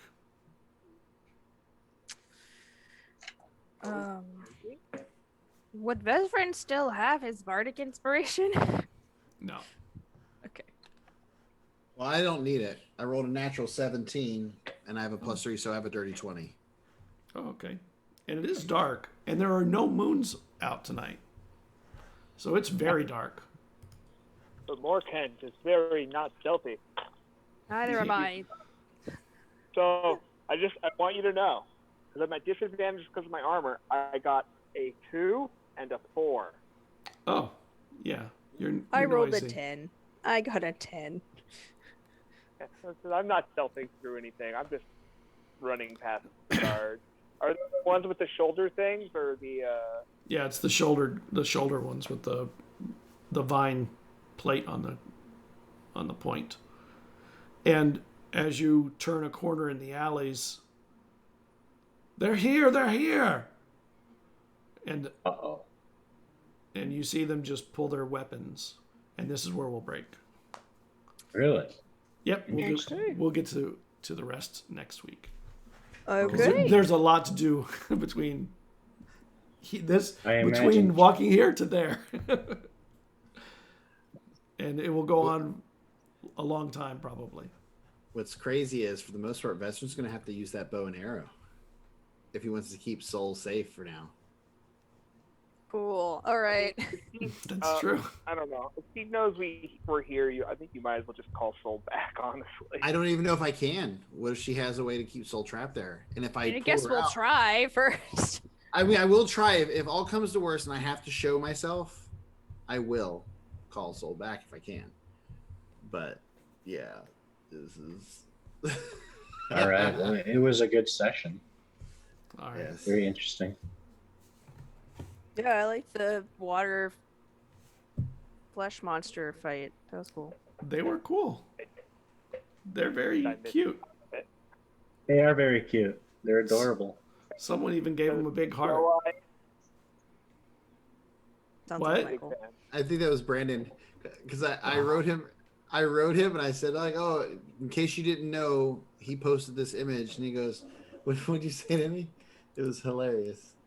You said, "I saw the pic, super cute, big doe eyes." Four big doe eyes. Yeah, I love it. We'll see you All next week, everybody. Have a good night. Thanks Thank for you. watching. Bye. Bye.